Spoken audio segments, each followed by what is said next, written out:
So in this podcast, I talked to Matt Ryder. Matt Ryder has a $500K a month software company. He also scaled a sales agency to $30 million a year. He also was CEO of Jeremy Miner's 7th Level, doing multiple 8 figures in revenue. So we talk about his AI going to replace sales. We talk about shifting from the info industry to creating a software company. We talk about all the things Matt hates about salespeople and so much more. So enjoy the podcast.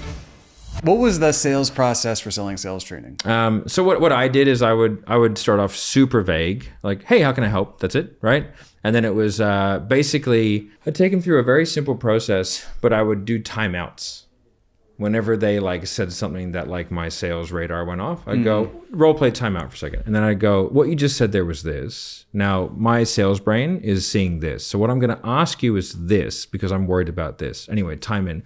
So when you said that, like, what did you mean?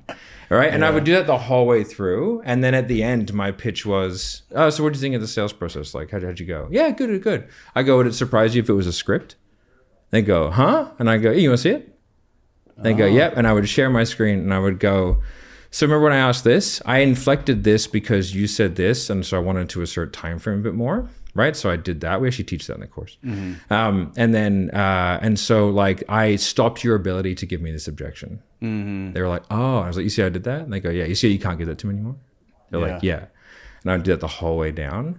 And I go, and now we're at the pitch. And this is the point where you realize how much better I am than you are. And if you were half as good as me, you'd make twice the money. So it's $15,000. What do you want to do, champ? Yeah. Like that. That was the whole pitch. Yeah. And it worked really, really well. How many people did you close with? Didn't you do the thing where you chant their name? Matt. Yeah. Matt. So when I like upselling people. So if they're deposit into payment plan or payment plan into PIF, right? So I always like go, okay, it's a 2-pay. They go, yeah, sweet. And I'd go and I'd get the first payment. And I go, how do you feel? They go, good. And I go, mate, you've taken the first step, dude. That's the hardest part. Well done. Good job. I was like, why don't we just do the whole thing? And they go, oh, and I go, call. Yeah, nice. Call. Come on, buddy, let's do it. And they were like, fuck it, let's do it. Like they would just get all excited and do it. So you know what's so funny is that I think, and I didn't learn how to do this until after I was done selling professionally and I was selling my own stuff, is using more humor at the close as a way where like, if what they thought I was doing was kind of funny and it was also breaking the fourth wall a little bit, I could apply way more pressure. It's hard to give an example because it's so contextual, but that is a good example, what we just went through. Oh, yeah, it's a kind of funny. Sales tactic. It's kind of funny. It's funny, but at the same time, it's high pressure. Yeah. And you can get away with so much more. So to bring that full circle, I think the reason why a lot of people like shit on Grant Cardone's selling tactics, but I think if you probably watched him, he's probably good. Yeah, absolutely. I've seen some of his sales. And also, he's probably good if he's actually doing it, you know? And I think part of the reason he's good is he's kind of hilarious.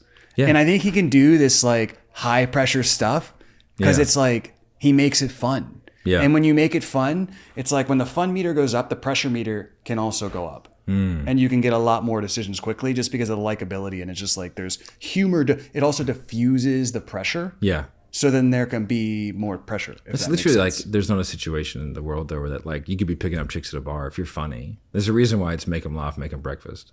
Yeah. You know, like when you can apply pressure. Yeah. Because like you get away with being cheeky. Yeah. You know. Well, and also you're like, you sure you want to do that? You know, you want to stay broke? You know the reason why humor is attractive from an evolutionary psychological perspective is that people who are psychopathic have no humor. And so it's a telltale trait that you're not a psychopath. We know some very unfunny people. We know some psychopaths. And they're not that funny. See, there you go. Yeah. They're not that funny. That's good. Like I think I love humor in sales. Like, and I've used it like. Well, it's more fun to sell that way too. Yeah. Like it's just I've way done it more with billion-dollar companies. It works. Yeah. You know, I remember I did that very similar pitch to a very large company. I sold them a $600,000 B2B deal. Right. And their budget was 200. And I pitched a 250, a 600, and a 1.1, right? And like I had the CFO, the CSO, the CMO all on the call, and like I did that exact pitch of like I went back through all the sales calls I've had with them, and I told them what I did to them. Nice. And I was like, And this is when you realize if your reps were half as good as me, you'd make twice the money. Right. So is it going to be 600 or $1 million? Yeah. And they were like, we'll do this. And they piffed. Yeah. That's good. They piffed. It was like, I piffed somebody, my last sales call I took, which by the way, I didn't even book a sales call on my calendar. I just happened to connect with somebody who I thought was still a customer of mine. Turns out they weren't. And then, so I'm like giving this person free advice. And at the end, they're like, yeah, I think I'm going to rejoin. And so You're like, huh? I ended up pitching them the full pay price. And they're like, okay, like, well, I'm going to do it in 2 weeks. And also, can I do like a 10 pay? And I literally so this is back to the humor thing. I just was like, bro. Oh. I just didn't say anything. just like disgusted. Yeah. I just was like, oh, dude. And he was like, don't do that. Like, I mean, and he was like, dude, I mean, look, I'll just pay in full. And I just was like, but he's like, I got to do it in 2 weeks. And I was like, dude, come on.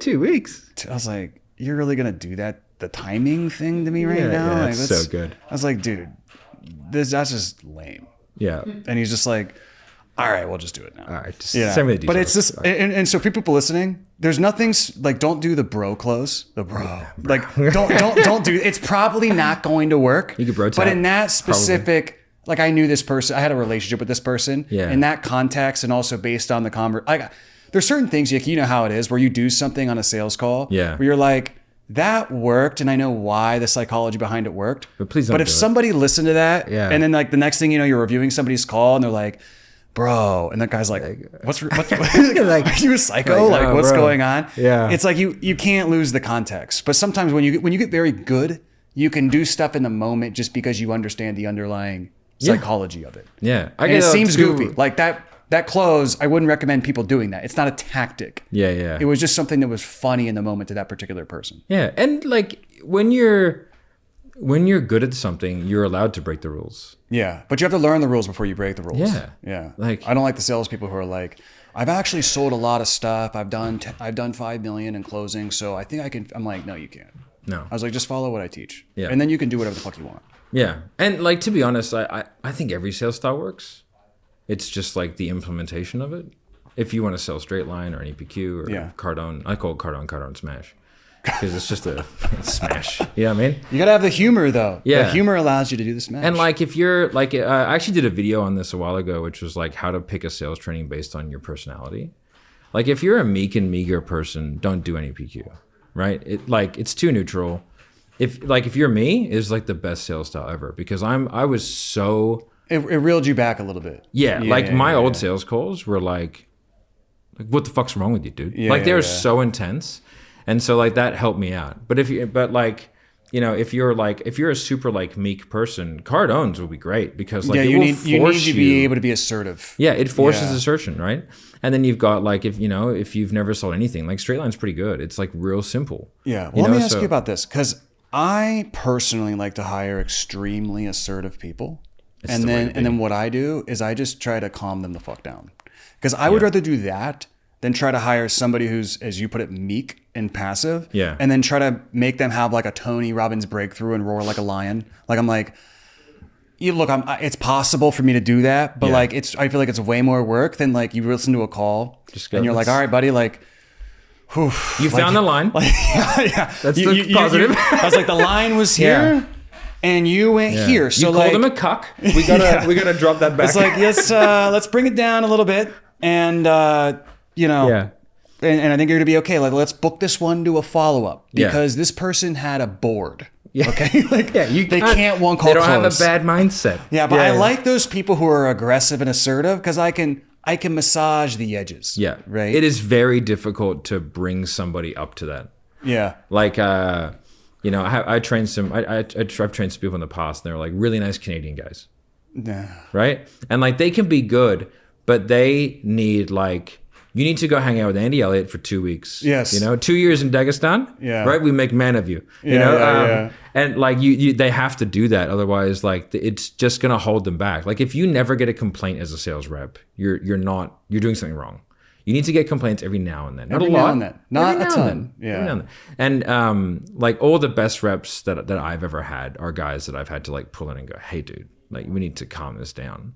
Yeah. You know, and like, because if they don't have that kind of fire and want to push, They got to have some inner demons. yeah, Like somebody's had to have kind of done something to them when they were younger. Nobody planned on being in sales, right? That's what I always say is, so I always say that sales is the military of business. Absolutely. To where like, you know, you're telling your like you see somebody at Thanksgiving and your uncle's like, hey, what are you doing for work nowadays? And it's like, getting in the sales, you know, like, all right. Right. It's like, So it hasn't panned out. Nobody when they were in the 8th grade was like, you know, when I grow up, I want to be a salesperson. It's like, no, you wanted to be a fucking astronaut or whatever you wanted to be. Or I don't know. And then as you get older, it's like an investment banker, whatever else, doctor. I wanted to be a doctor. Yeah, me too. Yeah. If you would have told me when I was in med school that I'd be a salesperson, I'd been like, fuck. Yeah. But what's crazy is, realistically, as a good salesperson, you can make way more than a doctor, especially if you adjust for the debt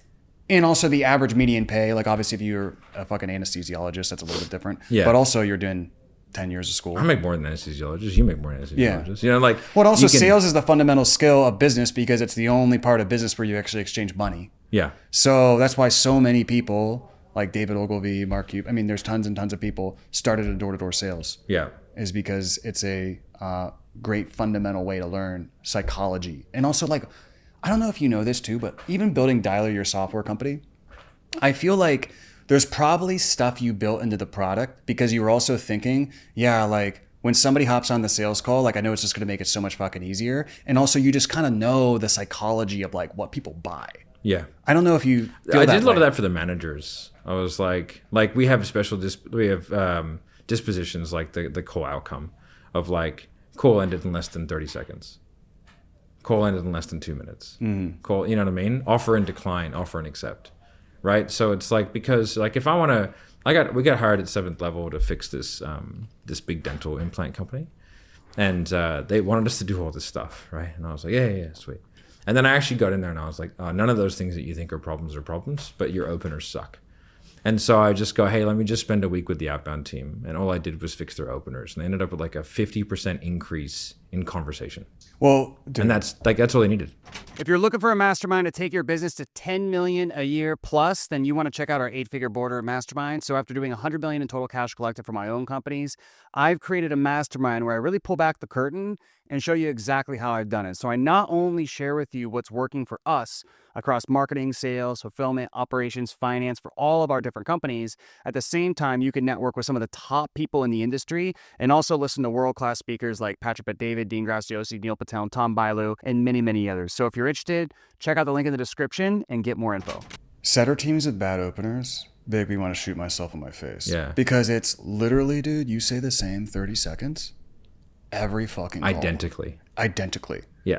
So there's no excuse for you to say this, like, John, hey, John, how's it going? It's like, dude, at least sound happy. Yeah. Well, I'm good, John. Like, how are you today? I mean, I'm like, I'm just like, dude, you're just lazy. Like, stare in the fucking mirror if you have to and recite this 30. Like, there's no excuse to fuck up that part of the call because you say the same thing how many times a day? Yeah. Like 20 fucking times. And it's the one thing you need to do right. Because like that will dictate the entire success of your day, your week, your month, you know? Well, the thing is too, like most outbound salespeople as a standard, just in most companies, not even this space, but just in general, they're so bad that if you can just build a setter team that actually like if you're actually good, the prospect is surprised.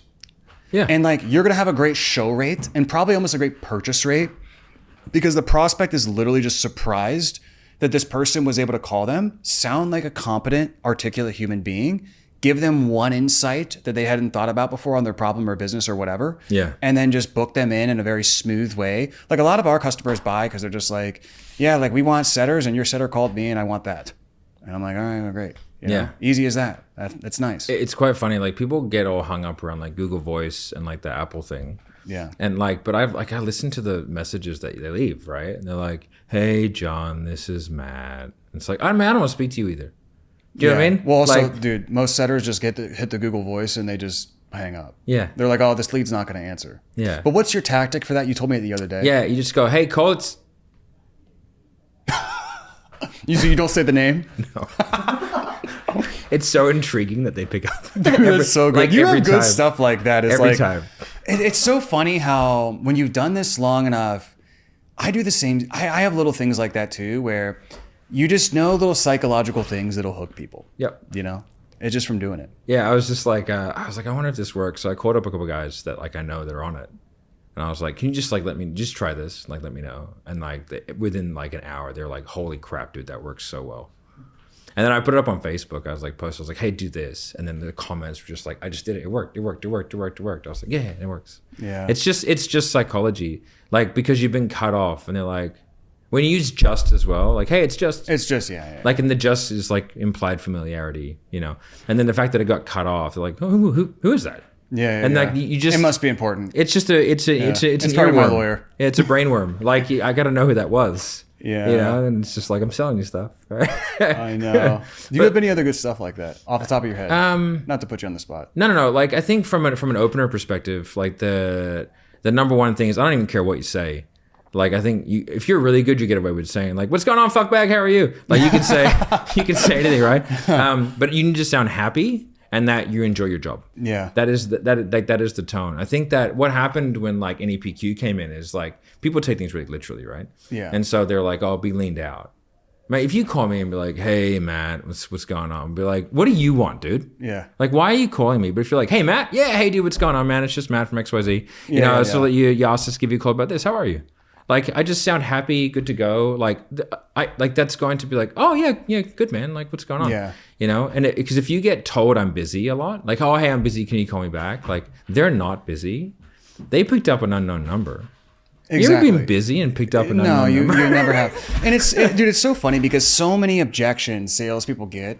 They're like, how do I? And this is why I hate doing group calls for salespeople, because it's like, all right, they come on and they ask the symptom, which is like at the end, hey, they said this. What do I say? And I'm like, motherfucker, I can tell by the fact that they said that. They don't believe you. They wanted to get off the phone. Yeah. They don't trust you. They didn't want to buy. They're just trying to like get the hell out of there. And they're like, no, I swear this person wanted to buy. I'm like, if I review this fucking call, like, and then I review the call and the intro is like, hey, it's like, and they don't even address the problem. Yeah. Like, you review a sales call where you're like, dude, like, you never even found the problem. Yeah. Like, what's going on here? One of the things that you see a lot is like someone will go, "That's the X, the Y, and the Z," right? And like, I know Z, what do you mean? Because the hesitation before it denotes importance. And like, they'll say 3 problems, right? And the person just kind of like goes with the first one and they like start probing on that, you know? Yeah. But like, it's those little things, like you just hear it very early. Well, dude, one of the things is I hate when salespeople do this, but they do it all the time, is I call it sweeping under the rug. Where you can tell the prospect, like if I say, hey, does that make sense? Like if I'm pitching you and I pitch the first little part of what I do. Yeah. And I'm like, hey, does that make sense? And you're like, yeah. And I'm like, okay, so like, do you see, based on how we talked about earlier with X, Y, Z, how exactly that's going to help you? And then you go, yeah, I think so. Be like, Normal salesperson, they yeah. just go, okay, great. You're ready to move on to number 2. Like, you think? What I'm going to be What do like, you mean? I'll just be like, it seems like you don't even like. Yeah. It seems like you didn't get it, dude. Yeah. Like I must have, and I take responsibility. I'll be like, I must have totally messed up. Yeah. But like, do you really understand this, or what part are you missing? Because I can tell you don't get it. Yeah. Right. And the thing is once you like, I call it kind of like mind read them. It's like you can see not just what they're saying, but what's going on behind here. Yeah. They drop all their barriers because it communicates to them that they can't bullshit you. Yeah. And that they can't put on the mask anymore. Yeah. And then so they're like, oh, well, dude, like, honestly, like you said this and I kind of don't understand it. And it kind of sounds like what we did in the past. And then you can address it there opposed to having to deal with, oh, well, this sounds like what we did before at the end of the call. Yeah. When one pattern I've noticed, which when people are asked a question during the pitch, if the answer starts off positive, it will usually end negative. And if it starts off negative, it will end positive. So if someone goes like, yeah, right? Like there's a negative thing coming after that.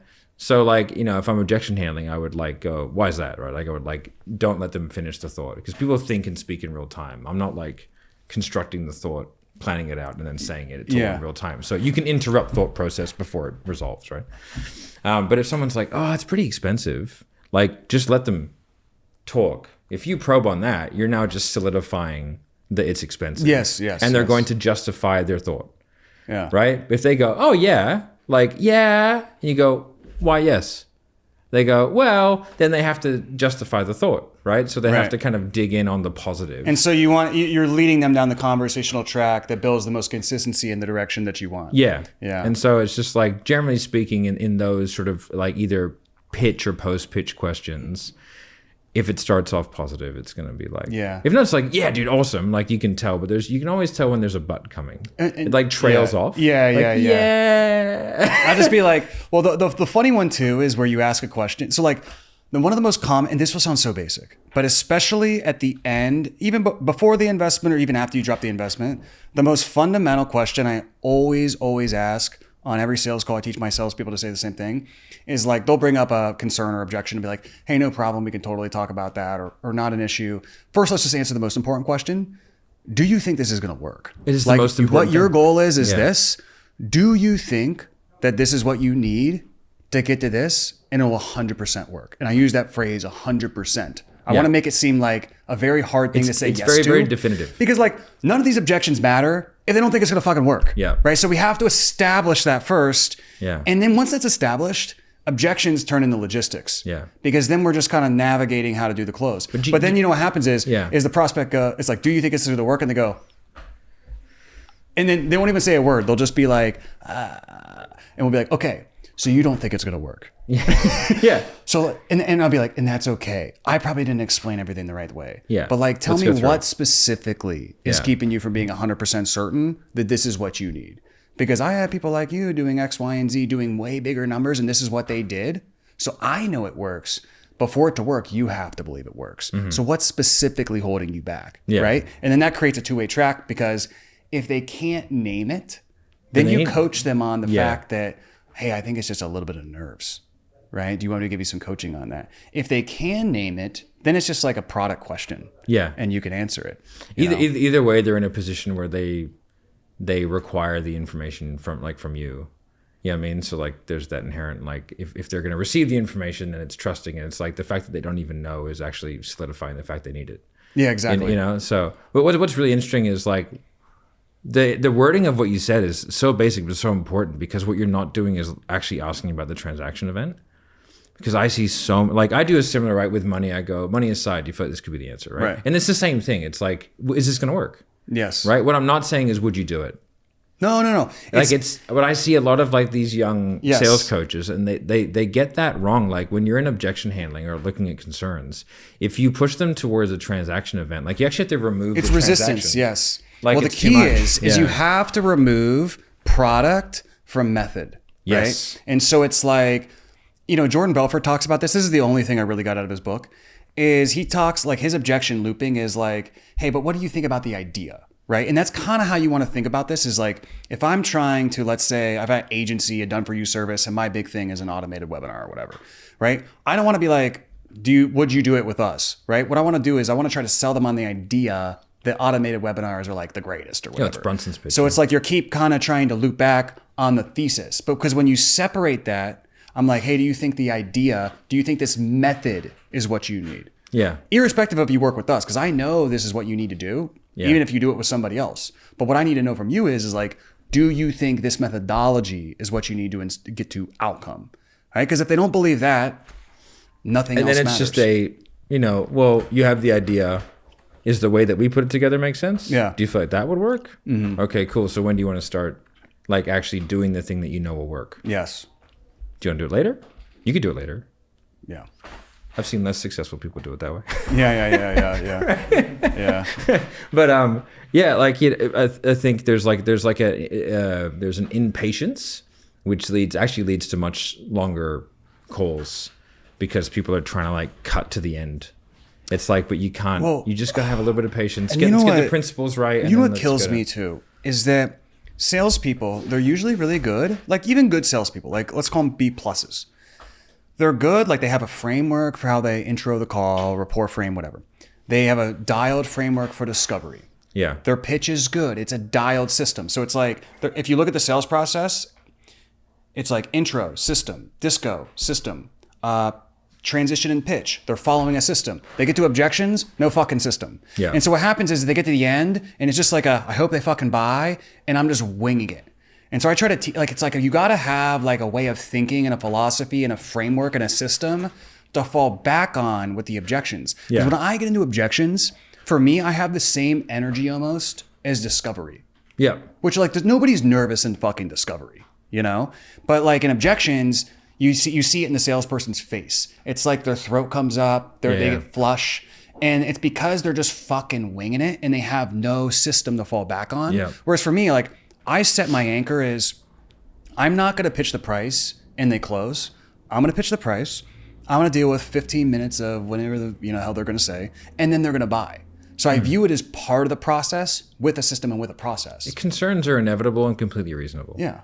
A lot of the time like this person found out about you a day ago and now you're asking them, you're selling vaporware.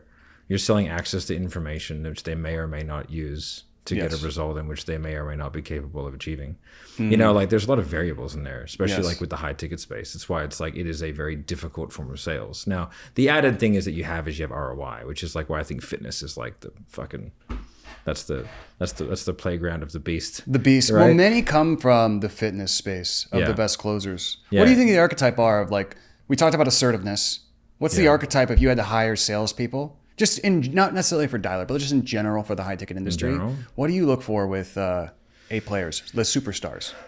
Well, superstars are like an annoying thing in themselves, right? Like, and if you have to have them, you sort of, I think your business sucks if you have to have them, because you're essentially, the way I look at it is you can have a business that does one of two things. You can make your marketing / product / demand so good that the sales team can be mediocre and scale. Which is the goal. And it's fine. Which is the goal. Yeah. Right? Because it's much easier. What I do is we just have to have like, I just focus on the superstars. But that's what I do. Yeah, but you're I wouldn't recommend my clients do that. Yeah, but you're a unicorn farm, right? So like it's similar to me where like you have access to so many reps that you're a rep magnet. Yes. Like, so, I mean, like I for committed coaches, I put 1,000 reps in. Right. Like it's, and it was just through like links in places. And so, but if I see really good ones, I can just have them do whatever I want. So it's like, oh, you're really good. Okay, you come here. Yeah. And so, but for most businesses, that's unachievable. But I think like, I run sales teams like a sports team. Yeah. So like, if you're a top performer, bro, do what you want. Like, come in. You want an assistant? You're not gonna do your admin? Don't worry, we'll do it for you. Like, right? Yeah. Because like I was, you were as well. I was a top performer in a bunch of different companies, and like there's that joke where the top rep can take the CEO's parking spot. And tap his wife on the bum and go, let's go and chat. Like you can do what you want when you're when you're producing, you're outpacing everyone's revenue by 3-4 times. Like you do what the fuck you want, right? But Steph Curry does what Steph Curry wants because Steph Curry puts up 30 points a game. Yes. But as a sales manager or like as a business owner, like if I have a Steph Curry, like he's eating first. And I will take calls off somebody else's calendar to ensure that person's full. Like Steph's getting 30, he's going to put up 50 a game. Like I'm going to make sure he gets the ball on every play. Right. So I run like a waterfall method where it's like you fill the best guy up. And he's still going to complain. Yeah. Like, yeah, exactly. But like, fine. We can have a little chat. You figure out what their love language is, right? Whether if it's money, then you come up with interesting bonus structure, right? Status. If it's status, then you give them status. You give them like different things. Sometimes it's like I've had guys that's time with me. Like they were like they see me as like sales daddy, right? Because I'm like so authoritative and so like true, ex-military guy. So I'm like, I'm really proud of you, buddy. Yeah. They're like, really? Yeah. Like, yeah, man. Yeah, I'm super proud of you. And like I am, I'm proud of them. But like like you just got to figure that side out. But I think like what I look for in a sales rep is like I actually don't care if you're good on the phone. I find that as long as you're competent and if you're a little bit funny, then I know I can make you good. I want the guy that will farm the CRM. Yes, yeah. Like I don't being decent enough on a phone call is actually quite a simple skill set. But being a sales maker, like we both know one big tattooed guy, right? Is an absolute weapon at making sales. Big tattoo guy. Yeah, Sean. Oh yeah, right? Yeah. The dude's a fucking sales making machine. Right? Yeah. Like he can sell like it's not that like the gift of the gab. It's like the grit. A relentless attitude. Yeah. Now there's always, crosses to bear with certain personality types, right? But if I can get someone who is a sales pro, as in like referrals, you know, and like they create they have a pipeline and Yes. they do all those things well. That's what I want. That was the key. I mean, you're speaking my language because that was why I was good.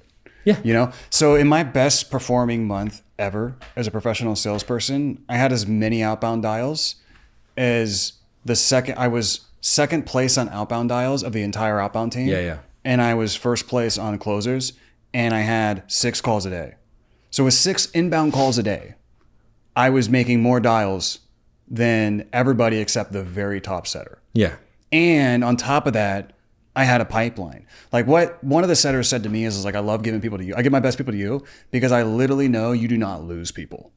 Like I was relentless with following up. Yeah. And it doubled my production too. Yeah. It's actually the easiest way to do it because like I was a bit of a shark. Like I used to, I ranked all the salespeople in in whatever company I was in. Mm-hmm. And then like, if like the bottom people, like the end of every single day, I went through the outcome of every call in the companies, right? Mm-hmm. And then the bad reps who got no sales, the rule was 2 weeks. And then I would like, oh, that person's sweet. I'd set a task for myself in the CRM, 2 weeks, follow up. And I would just shark all the shitty reps deals because they wouldn't follow up with them at all. Yeah, so 2 weeks, yeah. no follow up, and that person gave a money objection. I'm overcoming that objection. I give you to that right now. So I had this whole like CRM system set up of like being able to just find all the easiest deals. And I asked for a lot of referrals. Like I ask for a ton of referrals now. Like I usually get 5 or 6 a week, Nice. you know, and I was the same when I was a rep. I just asked everyone for referrals. And I would tell them, I would go, hey, I asked a lot of people for referrals. They would go, oh yeah, sweet. So I go, I'm going to ask you a lot. Ignore me, give me people. It's fine. I'm not offended either way. And like I just send memes of like, you know, the Dave Chappelle crackhead. He's like, yo, got any referrals? Yeah. Stuff like So that, you just do it know? with some humor and just, it's not like, because people are going to ask, well, what's your referral system or whatever? I'm imagining it's just like brute force. Brute force. And the way that referrals work is that you ask 100 people, 95 ignore you. And 5 then one say person yes, one person gives you 50. Gives you 10 to 50. Yeah. It's So, so like, true. It's the super refers. Like you're a super referrer, I'm a super referrer. Yeah, Like yeah. like you give out a ton of referrals, I give out a ton of referrals, and that's why you probably get a ton of referrals, you know. Mm-hmm. And so like my greatest clients at Sales Sniper were all referred to by you. Mm-hmm. Like yield farming, all those ones. Like they were all like referrals from you. It's like, the yield farming one was a monster. That was a monster. I remember, I think I called you and I was like, this is a gift. Yeah.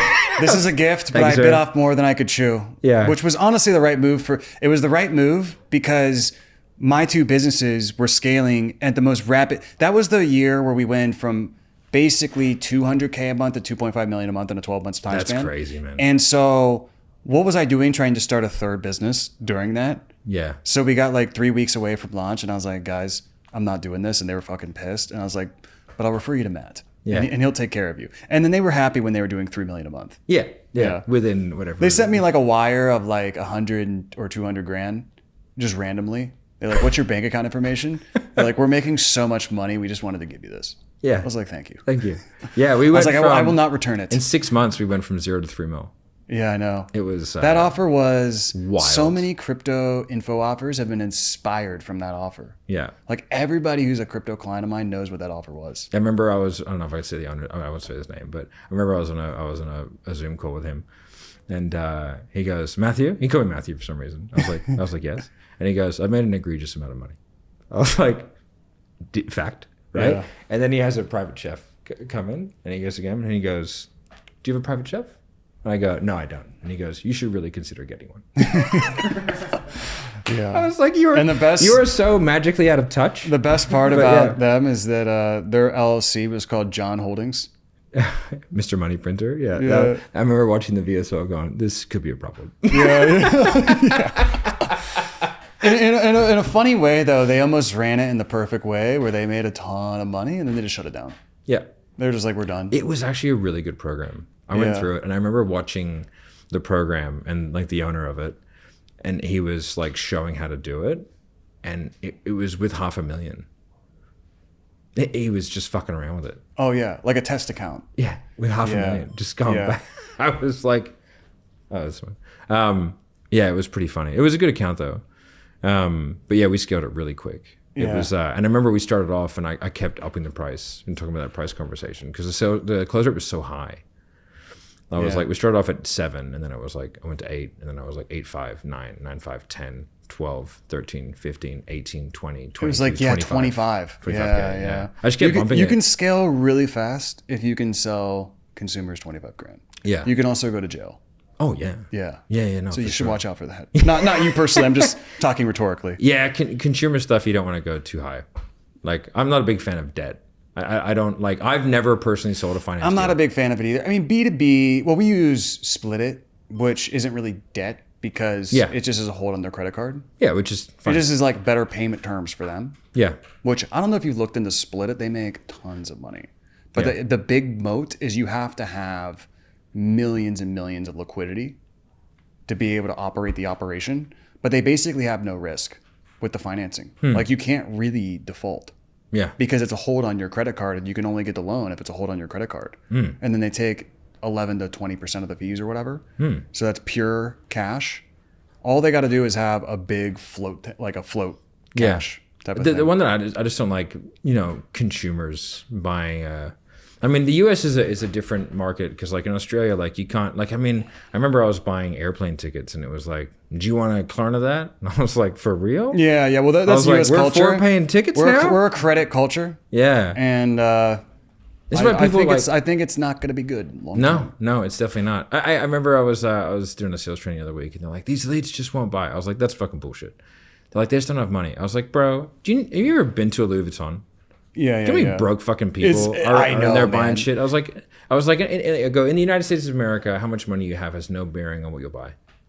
I was like, you know how many fucking broke ass people I see with an 80-inch TV and an iPhone? Yeah. I was like, they shouldn't, like, that's ridiculous, and they got a Gucci bag and all kinds of stupid shit. So I was like, has no bearing on that. But I personally have never sold a deal with financing. I actually have never done it either. Yeah. But I'm not a big fan of 18 to 24 month thing. We tried it for a little bit with our B2C thing, but I just don't want people 2 years down the line paying for something, even if they got results. They're never going to pay it, man. Even if they got results, if they're making a payment 18 months from now, Yeah. they're going to totally forget what you did for them.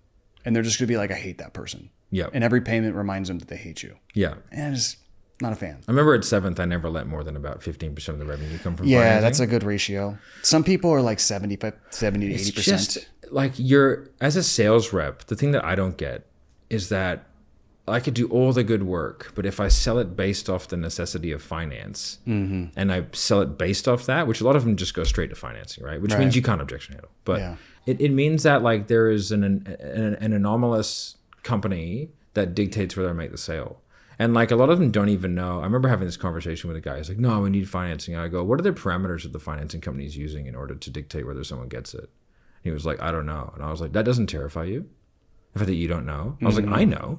Yeah. It's like it's debt to equity ratio. Yeah. It's credit score, but it also might be local interest rates. I remember I used to have a weekly meeting with FinMarket before they went down. And I remember the thing that really there was a week in 7th where everybody got approved, everyone. And I was like, everyone was cheering, and I went, "This can't be good." Yeah. Right? Like my spidey senses were like, "What's wrong?" So I remember I called the rep and I was like, "What's going on?" She was like, "Oh, it's great." I was like, "No, everyone's screwed." She's like, "No, how good is it?" And I go, No. Like, stop the bullshit. What is happening? Yeah. And she's like, "Well," and I go, and I know how financing works. It's paper buyers. And I go, "Do you lose your paper buyers or something? And you're trying to like entice another one to come?" She goes, "Yeah." And that was when Silicon SVB Bank crashed. And SVB Bank was the main paper buyer for FinMarket. Oh, wow. Right. And then it was American Credit Union. Yeah. But American Credit Union lost the appetite, which is why FinMarket went down. Yeah. Right. So like, and I was like, oh, like that. And there was a couple of things that you could tell. Like we used to shift the marketing around based off like interest rates in different states. Yeah. Because like if the interest rates go up, the debt to equity ratios go down, stuff like that. So the whole thing is a ticking time bomb because how much longer can Americans live off credit and make less in wages? Yeah, it makes no sense. Yeah. I mean, yeah. I don't know. I mean, it's going to happen again. Or they'll just, keep propping it up. So we'll see. A lot of propping it up. Yeah. We'll see how long it can go. Yeah, 2008. Just a long type of kicking the can down the road. The interesting thing is like the people who advocate really hard for those policies are the ones who get railed the most. Like, it's not going to affect you or me. No. Like, the market crashes, I'm fine. Whatever, mate. Yeah. Do you know what I mean? Like, so, like, it's just, it affects the people that want it the most, which is kind of an ironic twist. Yes. And you can't really stop them from wanting it. Yeah, it is. Yeah. So with Dialer, you have the ability to see inside the sales management of a lot of different companies. What's some of the most annoying thing setter managers you see with closer managers and overall just with sales management, people fucking up? I think the biggest one is rostering, right? So like I just see people calling people at the wrong time. And it's really funny. Like I remember there's She Sells, which is not the Shelby one, it's the other one. There's two. Shelby's crushing it. She's doing very well. I mean, she is demolishing it. Yeah. Good for her. Yeah. She's very, very talented. Yeah. She's a brilliant marketer. Yeah. She's certainly. I wish I was as good as I'm about, if she's a 10 out of 10 on Instagram, I think I'm a negative 57. Yeah. Absolutely. I'm like, team, I'm not going to do that. Yeah. Like, I also like, I don't want to talk I about have no degree of that talent. Yeah. I also don't want to talk about making money. Yeah. I mean, I think you get to a point, and I mean, she's, I think, making so much to where, you know, I don't know, she's probably not at that point. But I got to a point where I've made so much that the B2C stuff is kind of like, I feel a little bit gross playing with, and that's not judgment on anybody else doing it or anything, but like, for me, I just don't want the compliance risk, especially when I have a B2B business that is like roaring and doing really good and has a huge, huge potential. And I think Also, I think you're probably the same There's way. a bit of disingenuousness because like I remember I was at a talk and I guess I felt like telling the absolute truth that day. And someone goes like, how do I do what you do in sales? I go, well, unless your IQ is pretty high, it's not going to happen, mate. You don't. I was like, you don't. I go, I was gifted with a brain that works quite well. And like, you know what I mean? Like I didn't. You just decided to be a complete asshole. I didn't earn that. Yeah. And I was like, so if you're looking for like some sort of stratospheric rise, I was like, first of all, I didn't have that. Like I'm fucking 41 years old. Yeah. You know, you're 22. Like I was kicking doors in when I was your age. Yeah. You know, thinking I was fighting for flag and freedom. Turns out it was just fucking oil and money. Yeah. Right. Yeah. And you know, and so I was just like, but what I am really good at is very abstract problem solving, and I also have a borderline eidetic memory. Yeah.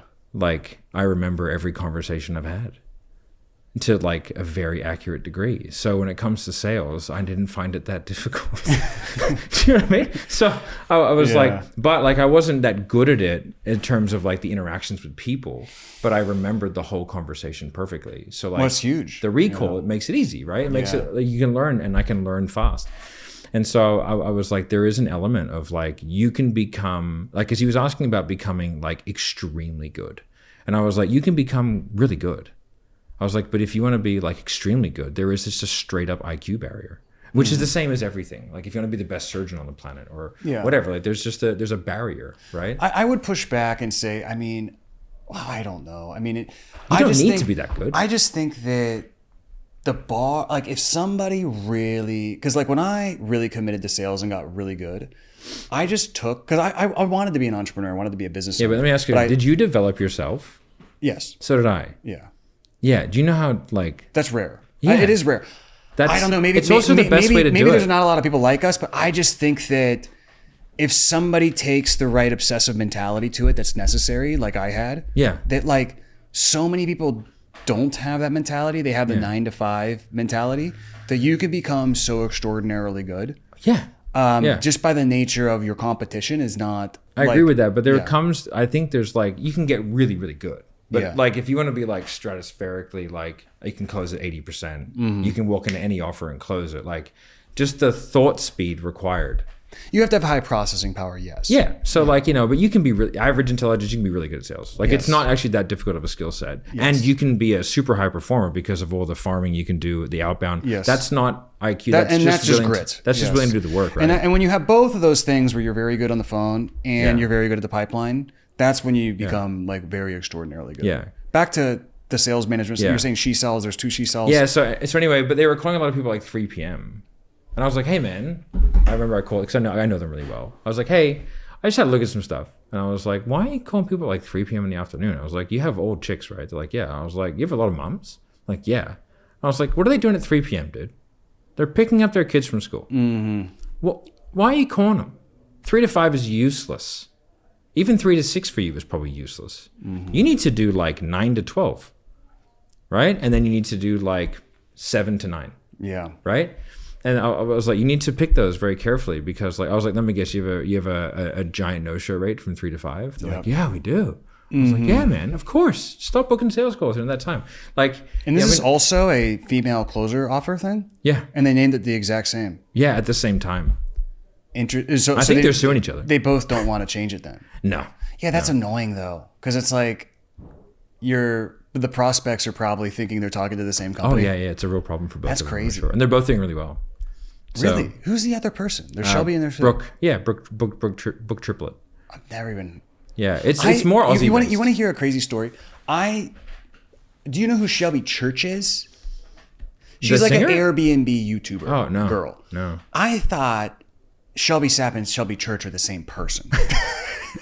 And so I was like, I don't really get mad, but I was like, like the Shelby Church lady is selling a high ticket closing program. And she's like she's like a YouTuber real estate lady. I didn't realize there were two different people. Yeah. And then I started to look into it, and I started following her stuff, and she's obviously very good. Yeah, she's door to door. I don't know the other one, but she's very good at No, Brooks is savage. they're both very good, though. Brooke worked for me for a while. Oh, really? She's very good. Yeah. And Shelby seems like she's very good too. Yeah. And then she's very talented at all the social media and the webinar. She's and all cracked that the stuff. Instagram game. That's for sure. Dude, she's very good. Yeah. Yeah. Yes, but like, so you can get really good. But I think one of the things I see sales managers do is like calling people at the wrong times, right? They get run by their team. Like that's the craziest thing that like does my head in. That's what I was talking about with the frame yesterday. Yeah. Is I was telling the clients you have to hold the frame and you have to fit the people on your team need to fit within your system opposed to trying to bend the system to them. Yeah. And what actually happens in that dynamic is essentially predicated on your level of leadership, which like with me and you, nobody's going to come into our organization and then start making demands. And then we're trying to bend the organization around like, them. The fuck are you?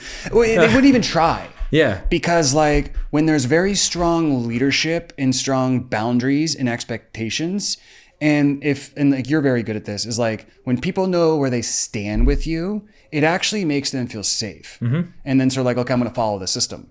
But when they don't know where they stand and then like there's not any of that stuff, they're like, hey, I think you should like change your marketing. Let me work on your funnel. And I'm just like, no, I hired you for sales. Yeah. You're going to sell. Yeah. And actually you suck. Yeah. So like I'm actually thinking about putting you on a PIP and you need to get better because I can close these leads at 50%. You're at 15. So Step it up, we need to get you up. Yeah. Yeah. I see a lot of like people, like they're getting feedback from setters and it's like, but they're entry level position. So like, although like feedback is valid in certain degrees. It's not like we don't listen to people. Yeah. It's like you have to go, yeah, but did you work for 7 hours? Yes. And are you good? Yeah. It's like, well, then I don't really care what you have to Well, you say. have to look at effort and quality, right? Yeah. Or effort and efficiency. Efficiency is your skill level and effort is like, did you work for 7 hours? Yeah. So if those things don't check out, I don't really care what your feedback is because you're not very good right now. Yeah, you just have to go and do the work. And I think I see a lot of people that are run by their team, and like they take such small data samples as well. It's like I'm not like imagine running ads for a day, spending $50 and then changing your copy. You'd be like, what are you doing? And it's the same with like, someone does 5 calls and then like gives feedback. It's like, mate, 5 calls. You did 5 calls, or it's like the one day you do like 200,000 in sales, the next day you do like 20K. Yeah. And somebody's like, yo, what happened with the ads? I'm like, well, brother, we just did 200. You hit a personal record yesterday. Yeah. It's the pixel didn't change. Like yesterday is when those calls booked today. Like it's okay. You're gonna be all right. People just don't take certain things into account. Like it's quite funny. It's like every now and then I'll have a client that like contacts me directly because I have a relationship with them or something, and they're like, oh, yesterday we had a 20% pickup rate. Today it's 8. I was like, yeah.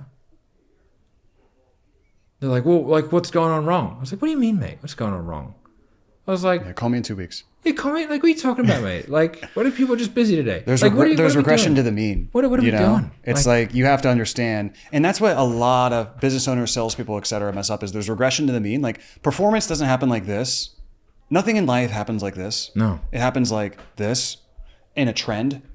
And what people do who are not very good at anything is things are good. And then when you hit a little dip, whether that's a day or like 3 days, they change stuff.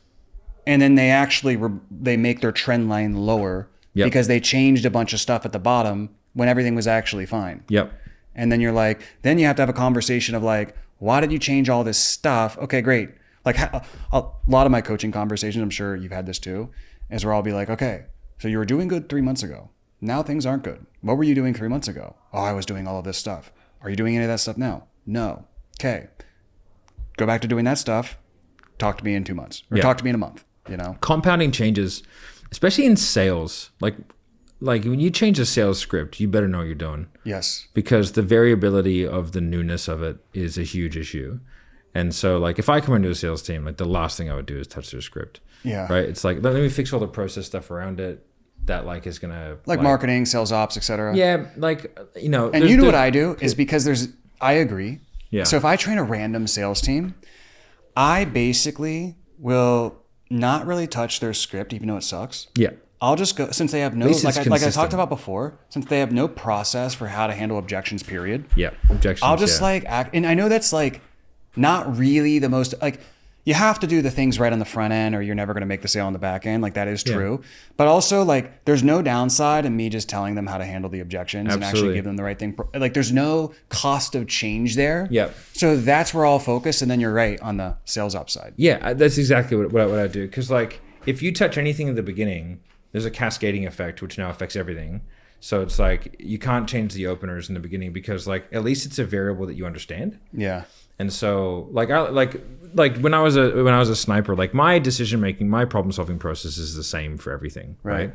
And so it's like, what's the stupidest thing that's happening? So it's like it's a grade of like stupid versus like hard to fix. Right. So it's like that's a huge lever, but it's hard to fix. So what's the one that's like in the middle, right? Right. And yeah. then The framework is basically, how do I say it? It's basically the highest leverage thing to change with the lowest cost of change. Yes. Or even, I like a lot of stuff that's just no cost of change. Yeah. Do all them first. Yes. You know, and so I still go to the range and I'll see people shooting and like they're lying down and their foot is on the point of their foot, right? And I was like, and they're asking for advice. And I'm like, well, just put your foot down. Because your foot's moving, which moves your whole body. Oh, okay. Right? So it's like, don't worry about your breathing technique and your trigger pull. Just like your whole body's moving, mate. Just put your fucking foot down. Yeah. You know, and it's like if someone used a different finger every time. It's like you have to create the consistency to then find the things to fix. Yes. And it's like if you see 10 things that are wrong, you have to go like, oh, like what's the one that we need to fix now? And then like the way that I developed myself in sales was I picked one thing every month, one metric, and one of them was like show rate, and then it was like pass through rate, you know, and then it was like, you know, it was like I would just pick like an area of the sales call or process, and I would focus on that for 1 month. And by the end of 12 months, I was a fucking savage. Right. Like because I had, you know, one of the months was referrals. One of the month was follow-up. And so it's like you just crack the code, hyper-focus on the one thing. Stacking the habits, yeah. Yeah. Yeah, the other thing too, shooting and everything. And coming into a sales team and trying not to change too much, what I used to do is the way the program was set up, I would do only I do maybe like 3 or 4 calls. This is back in like 2020. Yeah. So when I was doing all the fulfillment myself, I'd only be able to do like 3 or 4 calls with the sales team. And what I would do is like we were talking about, I would just focus on the objections. But I would get so fucking intense, and I would just go on these tirades and these role plays. Because of where it used to be. And then what would happen is like, sure, they would use the frameworks or whatever for the objections the next day, but they would just get so fucking jazzed and like so aggressive that like the owner would, like Alaric Heck, you know him, of course. Oh, yeah. He always used to be like when he needed a big sales day, he'd be like, dude, I need you to just do a sales meeting. Yeah. And I'd do the sales meeting, focus on objections. He'd be like, dude, we did 170 today. Yeah. And it's just like, because there's also, the thing that's frustrating about sales teams is for them to outproduce energy, they need energy.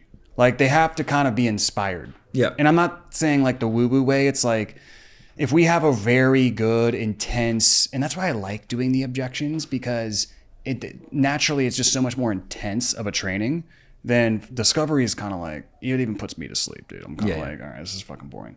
Objections training is so intense that even though it's not necessarily the most important part of the call a lot of times, it just makes the meeting so fucking energetic to where guys are like, you know, foaming at the mouth a little bit. And then they get to it. There's a reason why all the yeah. on sales teams. It's like There's some validity to it. Yeah, like sales and sports are like it's the most athletic endeavor within business, right? Like it requires skill and grit and all that kind of good stuff, but also like it is a performance meritocracy, and you've got to go in there and people need to just sort of get in there, get after it. And if you like it's weird because it's a team environment, but like there's no I in team, but there is a me.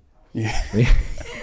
And I think we were both very selfish salespeople. Yeah, I mean that's how we were like you were saying when you were like, yeah, I just pillaged this other rep's pipeline. Yeah. It's like, yeah, it's against the rules, and I think I did the same thing. Yeah, it's like, but like I mean, I really like competition, and I like being like a bit cheeky. So I used to come into a new sales team and be like, my whole goal here is to make you guys quit, just so you know. Yeah. Like I'm gonna outsell all of you so much that you're gonna reconsider whether you're in the right place.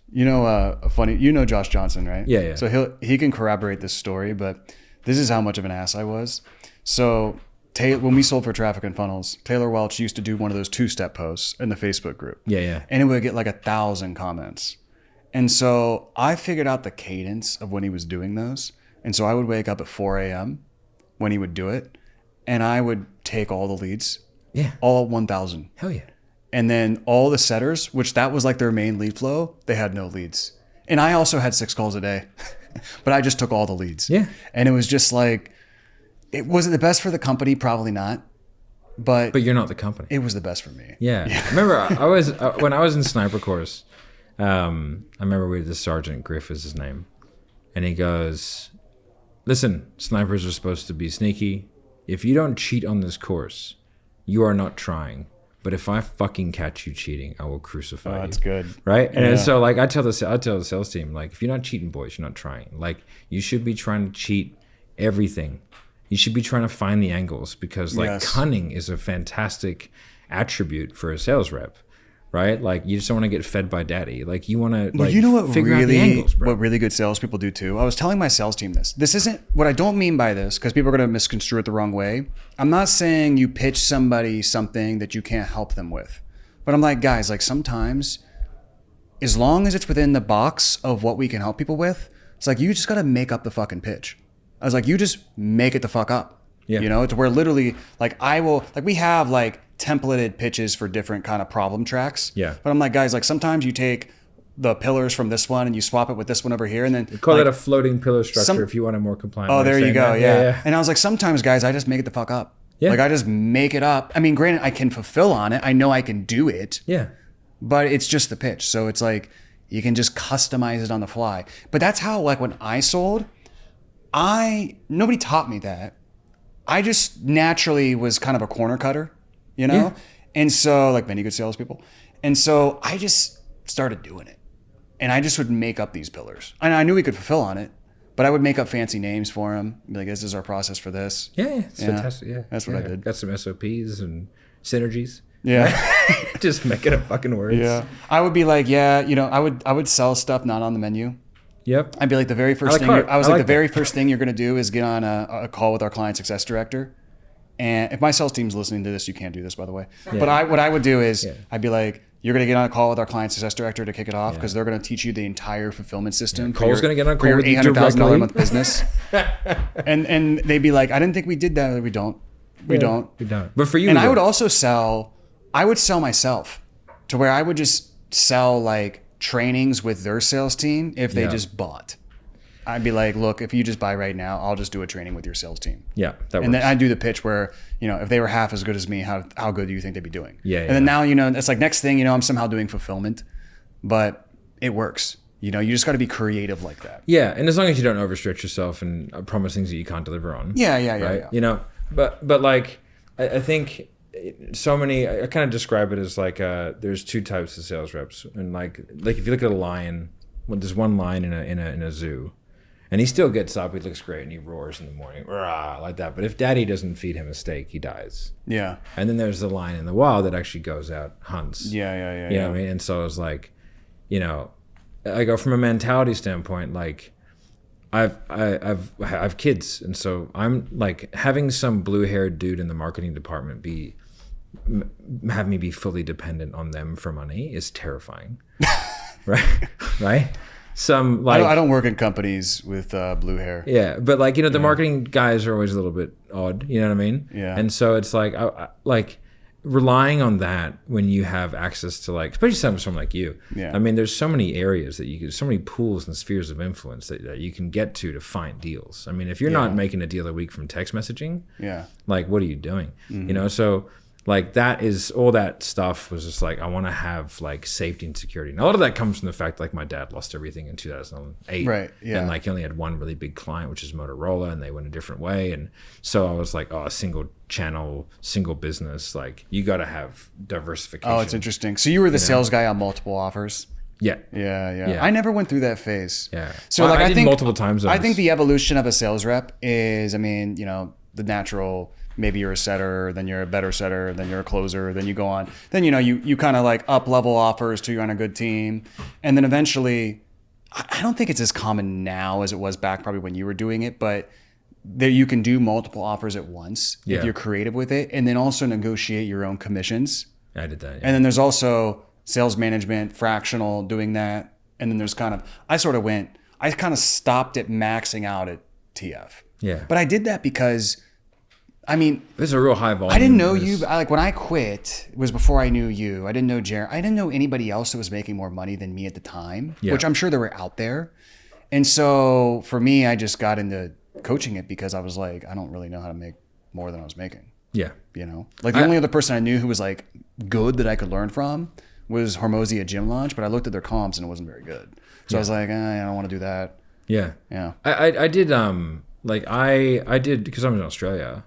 So like actually doing 2 time zones is you could pull it off. Pretty easy there. Whereas in the States, like you'd have to do an Australian offer, which is a waste of time because the Aussie dollar is weaker. Yeah. So like you just like the ROI isn't there. But like if I can do an Aussie offer during the day and then do a or in the morning and in the evening, I can do a US offer, the USD conversion. Right. Like I could make less money. So with people who do what like you do or do what like Marty does, who Marty's here, and you guys are in New Zealand, Australia, and the currency's weaker than the US, but most of your business is in the US and you can charge USD. It's nice. Is that like a massive cheat code for wealth in Australia, New Zealand? Yeah, I mean, if you can make USD, you know, because like you can charge the same but make USD, so you're making 30% more, 40% more, right? Yeah. You know, there's some things to it, like you got to hedge you can lose a lot of money in foreign exchange losses and stuff like that. So you got to be smart with how you do it. But it is a much better way of doing it because, like, if you're a sales guy selling a 10K offer, you get 15% comms, you get $1,500.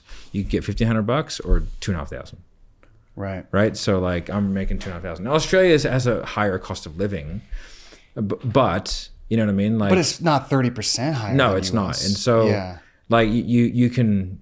You know, if you're making 10K a month US, like you're making 15K a month Aussie. Yeah. So like it's just an easier way of doing it. Plus you could also work like in the mornings. Like you could work from 6 a.m. till noon. And that's a full day. Right. You know what I mean? And then you're done. And then you can, you know, you could do some other stuff in Australia during the day if you wanted to. So you have a lot more options. In somewhere like New Zealand, you basically have an entire US workday and an entire Australian workday. You could do 8 hours each. You could do 16 hours back to back. Yeah. So that's what you were doing kind of. Yeah. Yeah. Like, I mean, I was doing like 3 a.m.s. You know what I mean? I was doing some wild shit there for a while. But I was like, I had come from being really poor, like fucking broke with kids. Yeah. Right? Like in a really bad position. I like had all these gyms, walked away. You know what I mean? And I was like, okay, well, I'm going to like, I was like, well, fuck. Like my wife was like heavily pregnant with my second. We had like no money. And my daughter's 7 now. And I was like, okay, what the fuck am I going to do? And she wasn't working. I was like, oh, fuck. So I was just like, you know what? I walked away from the gyms because I just fucking hated it. And I was sick of the people I was working with. Yeah. And so I was like, I'll just do sales for gyms. I just went hard in the paint. Right. And then like that graduated into doing like high ticket and I started making, you know, 100K a month. Yeah. And I was like, when I started making about 30, I was like, I went to my wife and I was like, I think I can fucking crack this code. I was like, but you're not going to see me for a while. Like I'm working at home, but like I'm going to go MIA for a bit. Yeah. And she was like, yeah, cool, go do your thing. Like that. Nice. And I fucking ramped it hard for like really hard for a couple of years. Yeah. And I built up everything in that period. Like from 2020 Like basically from being broke in 2019, like to 2024, like in basically a 4-year period. Yeah. Like I went to like being worth a lot more. Do you ever look back on how hard you worked then versus, not that you're not working hard now, but you're probably not working as many hours? Nowhere near it. And then do you ever like question yourself like, oh fuck, did I like lose some of my work ethic? Because I was the same way. I was like psycho levels of work. Yeah. But obviously I didn't have any leverage that I have now with people and this and that. And I'm really happy about it. Yeah. Sometimes I look back and I'm like, am I like kind of becoming a bitch? You know? But like, but I think that's a natural thing to do. It's like, do you walking, the travelators they have in the ones they have in airports. Yeah. Right. So you can walk on that, or you can walk on the thing. Like it's the same amount of steps, but you just get way faster. Yeah. I also think if I worked 100 hours a week in my business, I'd probably just fuck some shit up. Yeah. Like also like, you're not dealing with complex decisions. Like I was selling things. And that is less fatigue. I do think like you can work longer hours. The beauty about sales is there's only 2 things you need to do is like it's either make an offer and close people on a qualified call or find out a way to get on a qualified call. That's it. Whether it's through pipe, and there's only 2 ways to do that. People you've spoken to before or people you haven't spoken to yet. Yeah. And so your life is so simple. I think because there's no complexity of decisions and stakes and stress and people relying on you, you can actually work harder because you don't have any of that other stuff. Yeah. That's what I always have to remind myself is like, because I'll have days, I don't know if you've had this, but I'll have days where I'll be like fucking I'll be like, that's a tough day. But then it's like I didn't get anything personally like that much done. Like I didn't create anything new. Yeah. But if you think about it, it's like a lot of times you're just managing and making all of these micro decisions, whether it's through Slack or calls or my father-in-law was the head of Bank of New York, right? The Mellon, which is the Southern Hemisphere, right? So like high ranking, smart dude. And I used to be his personal trainer back in the day. And so I remember I came out to have a coffee because I used to work in the city. And he was out there like reading the paper at like 1 o'clock in the afternoon. I was like, what's the matter, mate? Boss doesn't have to work. And he just goes, my job isn't to be busy. And I was like, pussy. And then walked, you know what I mean? Because I was like, I was 20. I was like, you didn't even learn the lesson. You were just like, pussy. Yeah. But years later, and I chatted to him about it. And he was just like, if you have staff, like, in battle, the generals are out of the battlefield, right? Because they're making the correct strategic decisions based off all the information. So they have a good perspective, right? And then you have people that are making tactical decisions on the ground. But a tactical decision on the ground is meant to keep you alive, not meant to win the battle, right? And so you need somebody who's not in the thick of it, making strategic decisions, who is not like emotionally tied to how things are done, but they have the ultimate end state in mind. Plus they have a good idea as like all the cogs that are happening, right? So if you're like on meetings back to back all day, like you're no good to anyone. Because when they're actually like, you need to have the brain space and the quiet to be able to consider complex things. Yeah. Whereas like if you're getting shot at and someone's like, what's the square root of fucking you're doing the thing. So like you're just gonna handle what's directly in front of you and you're gonna have this vision on.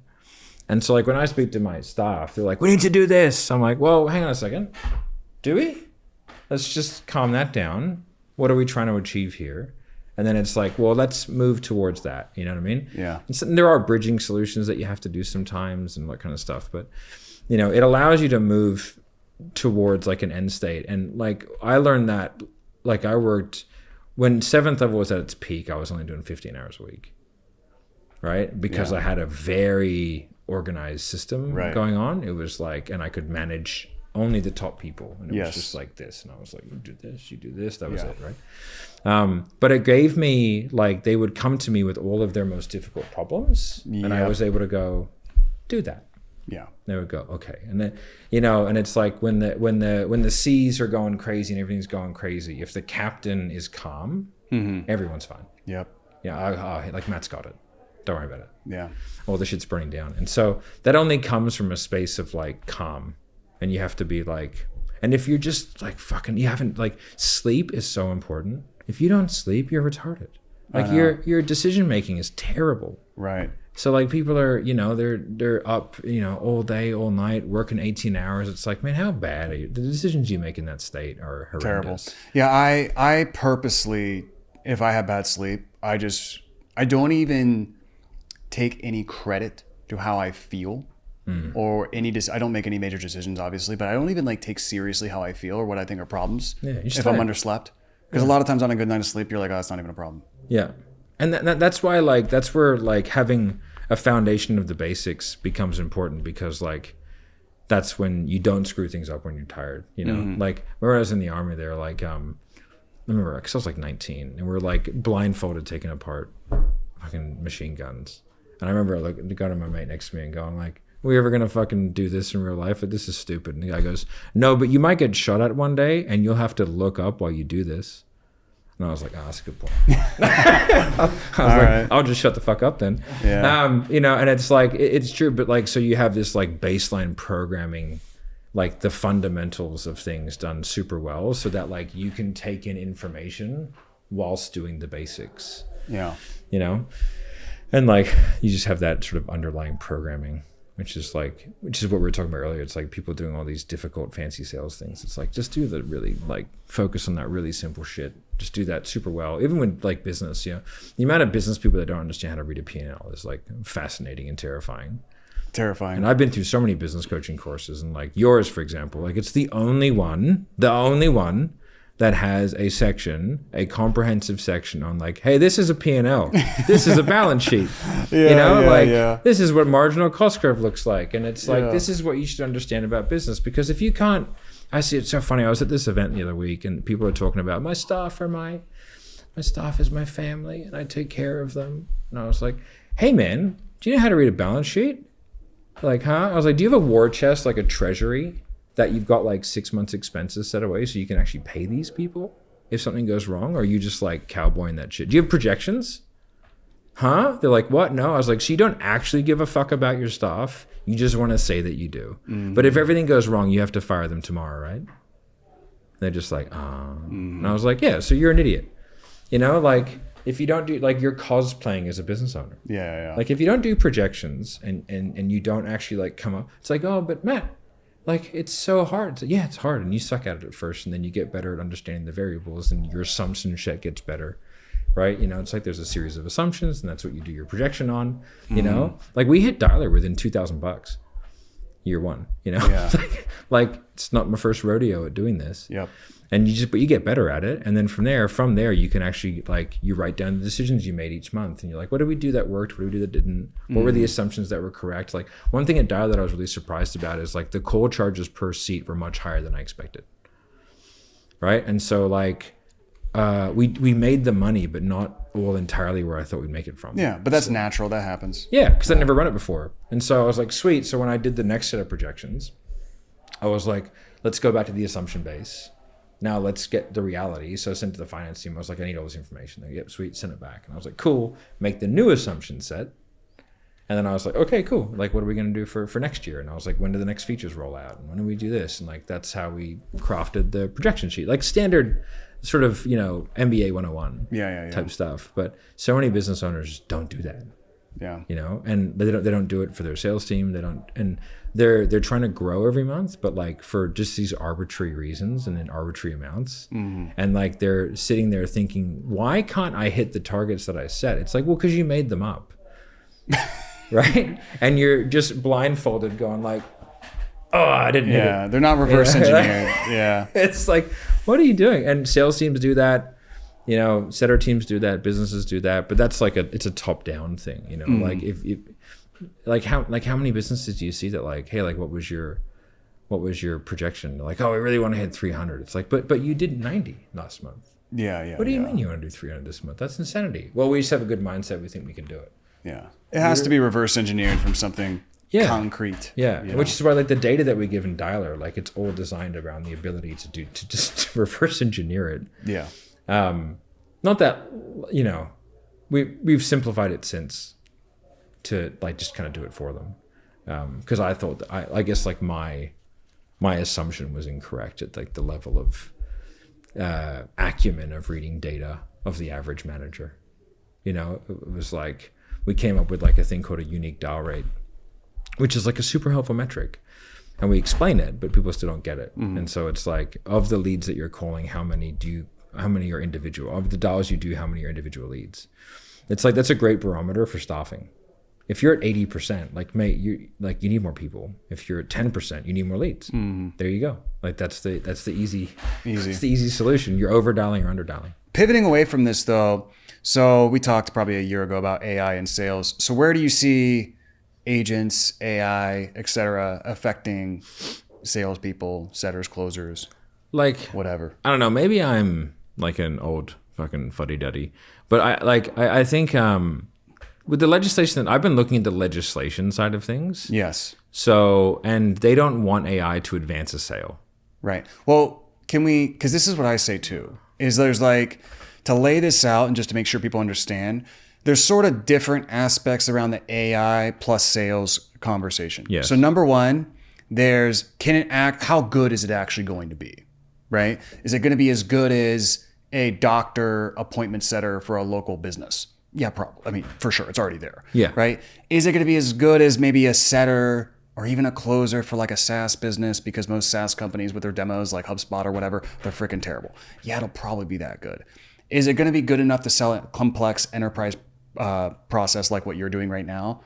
It's a long way away. But that's even just one section of the conversation. Even if you assume that AGI or whatever is going to be able to do all of that better than we can, let's say. Then you have the next side is the regulatory aspect and the legislation, which is like, well, are we even going to be allowed I don't think to so. do that?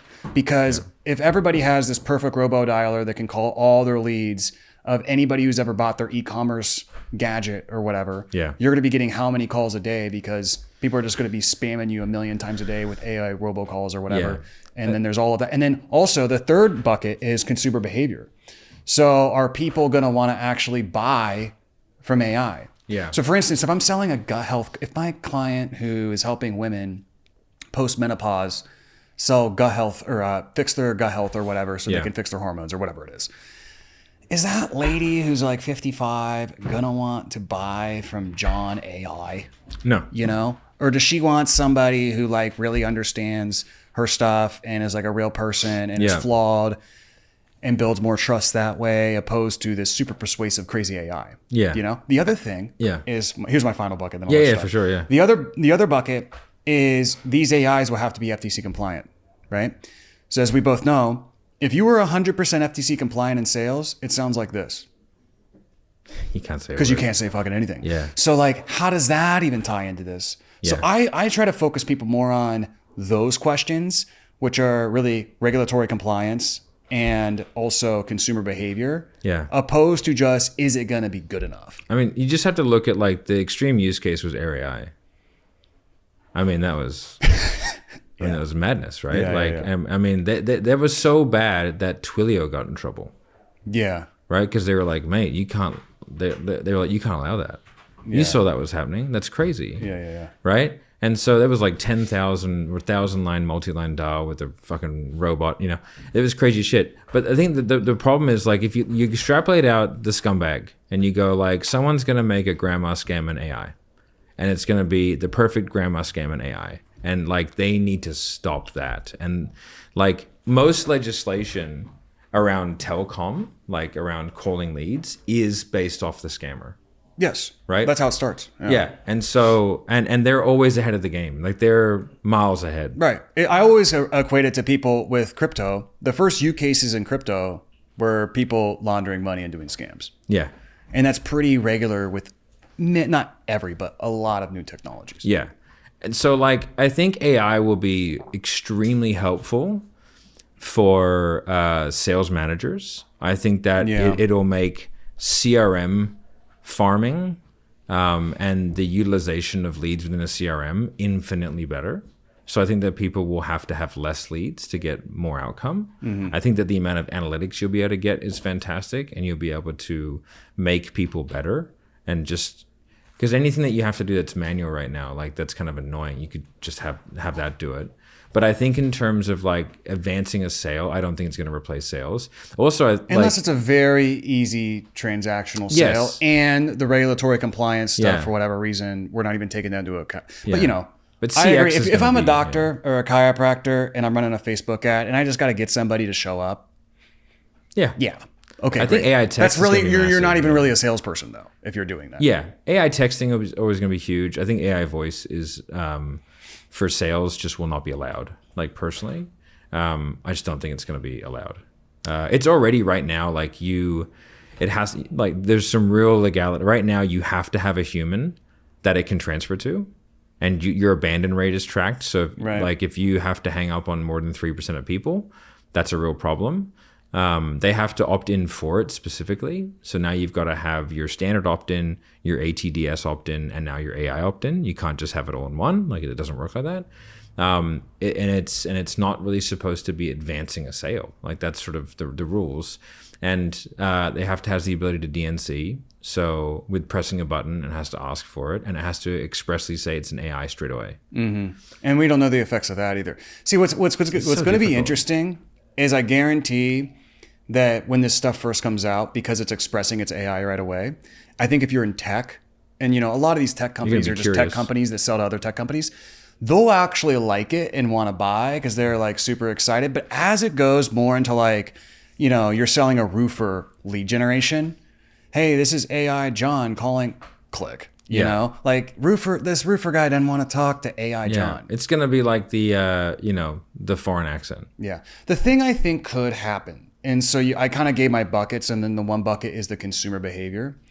I think it's more likely that instead of the AI gets so good, and all the regulatory stuff works out to where like AI is just better than the regular salesperson, I think it's more likely that just the way people buy changes. Now, this would be like a decade plus away because like the mass majority of people have to shift buying behaviors, which I think would take a while. Like most people are just using ChatGPT as like, a thought partner, like basic stuff. Yeah. Like they're not even using what we're doing with like more advanced stuff. Yeah. But I think like in the way future, you could have a scenario where a business has an agent and that's the sales agent, and you have your buying agent, and the agents just talk to each other. And then your agent comes back and gives you all the information. Yeah. So something like that, to where it's not that it replaced salespeople per se because it was better than them. Yeah. It's just people changed how they bought. Yeah. I think something like that would be more likely. There's a really cool one now. Than what, you see what I'm saying? Yeah, like, there's a really I would be cool- more worried about that, which I would think would be pretty far away than just somehow you have this person who's going to meet the regulations, be compliant, and be better than an average salesperson selling complex stuff. Yeah. There's a really cool one now that you can get, which is more for like in-person sales. And so what it does is it scrapes all the information from the lead from the CRM and then publicly available information, makes it into a podcast audio format, records on 11 Labs, right? And then sends to the person, and the rep can just listen to like a 15-minute synopsis of that lead. See, that's sales enablement though. Yeah, sales enablement. Yeah. And I mean, that's already a huge space. Yes, but you know what's massive. interesting? I get pitched a million of these tools.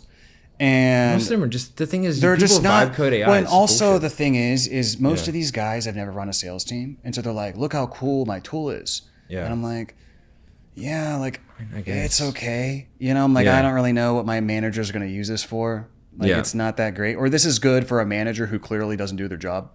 Yeah. It's like, if a manager is actually doing what they should be doing, which is fucking just QCing a bunch of sales calls, getting on with their reps, role playing, and just actually doing call reviews and all that shit. Like if they're actually doing that, I'm like, I don't know how helpful this fucking dashboard you built is. Yeah. Like one of the things I always bring into a sales team is end of day forms.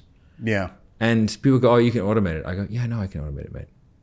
But I want them just for a minute, just at least them looking at what they're doing. Yes. Just the act that they have to stop and write it down. And also in an end of day report, which for people who don't know, you list out all your calls, what happened, what was the next step, like what was their objection, la da da da. It's like in a 2, 3, 4 sentences. I like it to be imperfect because, the salesperson's never going to be like, well, sometimes they will, but a lot of salespeople are not like, oh yeah, I fucked up this deal. Yeah. Or the common thing is they'll say, oh yeah, super bought in, gonna buy tomorrow. Right? So they think it's fucking good. I know if I see that though, I teach my managers to review that call Yeah. What do they Because miss? oftentimes they don't miss the deals. Like occasionally they're like, I missed the deal, I fucked this up. But most of the easiest deals that they should be getting that they're not getting are deals they think are going to close, but don't close. And even the AI can, I think a lot of times have a too high probability in that stuff too. And so it's like you want to find that stuff because that's where their blind spots are. Yeah, yeah. Because you know me and you will review that call and be like, dude, this person's not going to The first 4 minutes, you're like, nah. And it's not You going to missed close it. tomorrow. You missed it. Yeah, but they thought, that's why I like them to do it manually. Yeah. Because you can see their thinking and their level of awareness and accuracy Yeah. relative to what it actually is. Also, there's a thing about being an active participant in your own development. You Yeah. know, like when someone's like, you probably coach people who are great to coach, right? And they come prepared, they know what's going on, they have very specific questions, and you're like, oh yeah, you're using me to facilitate your development, right? Whereas like if I have to come up with everything, like you're not learning anything, you know. And so like, but having all the data points and understanding it, like I get people to do an end of call form. Because only for a little while, because it allows you to get time data, so you can get like you can get the times of day and the days of week of the highest show rates. Right. You know, Yeah. like it's just an easier way of getting that information. Because a lot of people think they have a show up problem, but like they're booking in mums at 3 p.m. It's like, bro, like just remove all That's this so time, true. and you have a 70% So, show there's rate. a lot of businesses who need to shift their sales force to PM hours for US time, Absolutely. which means probably hiring Australians. Yeah. What do you think about that? Yeah, New Zealand is actually the best. So if Yeah. you can get New Zealand is the best time zone for sales, because you can have people going. You want people going to like 9 p.m. PST, Yeah. right? Which is like, you know, And that's midnight that's EST. B2C. I think for us with B2B, generally business hours are good. Absolutely. Because, you know, a Yeah. lot of people like to play business. Yeah. I'm going to take this sales call, so I'm busy. Yeah. I was really busy today. I took 4 sales calls. They're cosplaying as a business owner. It's very, very common. Yeah, What but el- people have stupid times. It's just like, what are you doing? Yeah. What else do you think? So in the sales enablement aspect, some things I've seen, I mean, obviously we use Saleskick. That's like a software that's very AI based. Yeah. That basically has replaced 90% of our sales ops department. Yeah. Which is cut probably $240K a year in budget at a company our size. Yeah. So that's like app grading, disposition of the calls, whether to single and double book people, predicting show rate, all the automated LNS confirmations to get people to show up. I've seen that. I've seen good like feeding your sales calls into an AI and doing like sentiment analysis of how to make Yep. better copy Yep. and even write ads. What else have you seen in terms of sales enablement, sales management, sales ops, AI wise that you I think is interesting? the overall, rather than going into specifics, is removing the requirement for rock stars. Right? So like if you're a Rockstar sales manager, they just kind of do all that. They know all of it. They can look Yeah. at the data and go, I see what's going on there. Yeah. Like me and you, I can look at sales data, you can look at sales data and go, that's what's wrong. Right. And then walk out. You know what I mean? That just takes a lot of, it's pattern recognition. That's all Yeah, it is. yeah, Like yeah. I've seen that before, try this. Yeah. Right? Whereas like with AI, it can be changed in a way to where you're making the difficult insights simple to see. Yeah, and I think that's a tough thing when I get pitched these tools. Is like I'm like, you know, like How good's the input I'm output? like, we do such a good job on this, like, and our people aren't stupid. But I don't think about like the average sales team. But you're is- probably a Rockstar magnet. Yeah, right? well, that's what I'm saying. Yeah. But the average sales team is by definition Average. Yeah. So like for them seeing that X% of their calls are financial objections or whatever, I don't know, like, or a sentiment analysis because their sales manager's not Yeah. doing their job and not doing call reviews, or Like they're if just, 80%, or they're just bad, You could know, be very valuable. Like 80% is price objection. It's like maybe you're too expensive. Yeah. You know, that's always a fun conversation. You ever thought maybe you just outpriced yourself? Have Yeah. I? No, like, you know what I mean? Like yeah, people yeah. get so many price objections. It's like, well, how'd you come up with your pricing? Well, I'm like, oh, so you just pulled the number out of your house? Yeah. You know what's the craziest? Maybe it's too high. You know what's the craziest thing that I see is people. This is a common thing I've had with a lot of clients. Is because we'll take on a client and they're doing like, let's say 50. They're selling on the phone themselves. Yeah. So we'll fix their lead flow, and then they start selling at 5K, go to 7K, go to 10K, go to 15K, and they're ripping 15K at a 30% closing ratio on the founder. But it's like they're doing 15K to a consumer. And the consumer can only put like 25, 33% down. So it's like a pretty high price point to a market that is not used to paying that price point. Yeah. And then they're like, man, I've been through 10 salespeople and none of them work. Yeah. And I'm like, dude, like the same way you ramped up your price, we have to take your price and put it probably back down at 7 and then let the team I mean, ramp it back maybe up. once you get some superstars, you can get it back up to 15. Yeah. But the hardest sales rep to hire is the first one. Yeah. And it's mainly because you don't know how to lead a sales team. And also salespeople are so used to getting fucking burned that they probably just think you're full of crap, and like they don't want to sell an offer that's not proven, and that like, oh, it's just this founder who's the only person who can sell it. You want to hear one of the most heated arguments I had with Jeremy? Yeah. When I was running it? Yeah. Was I wanted to lower the price of Inner Circle. Oh. It was 18K. I wanted to make it 13. Because that's what it should have been sold at. And I won. I won the argument. But I basically did I did an analysis of like what everyone had paid. So every payment plan In terms of receivables. Yeah. Like, what's the actual money? Because that's how you tell the market value of your product. Right. Because you can make whatever price up you want, but like that's a bad way of doing it. And my mom was always my finance chick. Yeah. Right. And she's phenomenal. She's very good at what she does, and she has an eye for detail, and she's never going to steal my money. So, she does a good job of that. But she came to me and she goes, "You should remove the 6 pay." And I was like, "What?" She goes like, "Just look into it." She always do that all the time. She's like, "You should look into this." And I was like, "Okay," because she is in the books every day. So anyway, I had a look, and we had a 1 pay, a 2 pay, a 3 pay, and a 6 pay. Right. The 6 pay was garbage. Like the fulfillment rate on the 6 pay was like 10%. Right. So that was a waste of time. Though the 2 pays were also terrible, and the 3 pay was great. So Why was a 2 pay bad? Because they would pay 9K, consume all of it, and then just leave and bounce out and not pay the second one. Yeah. Right. Like the 1 pays were obviously great, and the 3 pays fulfilled at a really high level because I believe the product was good. Right. Yeah. So I was like, okay, this is interesting. So I took out the 3 and the 6. So I took out the 2 and the 6. We had a 1 and 3. And then I added a 4. And then I ran analysis. I was like, I wonder how much people are actually paying for this. And so we ran 2 years worth of data. And we had to look at every payment plan, every payment. And the number was 13K. Right? I was like, oh, this is worth 13K. Right? That's the market value. I was like, sweet, that's perfect. So I was like, sweet, we're going to lower the price. They're like, no, we can't lower the price. I was like, well, we're not technically. Yeah. Like, we're just collecting more of what we're already getting. And you're going to get an increase in conversions. Yes, exactly. So I was like, we're not actually putting any money on the table. And so what we did is we did a PIF of 13 and a payment plan of 15. Yeah, that's probably exactly what I would have done too. Yeah. Because I was thinking I would have overshot it a little bit for the payment plans. Yeah. And like it ended up like we increased cash collection significantly because we got way more 1 pays. Right. And the 3 pays were like. Which helps your AR overall. Yeah. And it was just we ended up like making more money. And it was like, but like, we're like, oh, but we're going backwards.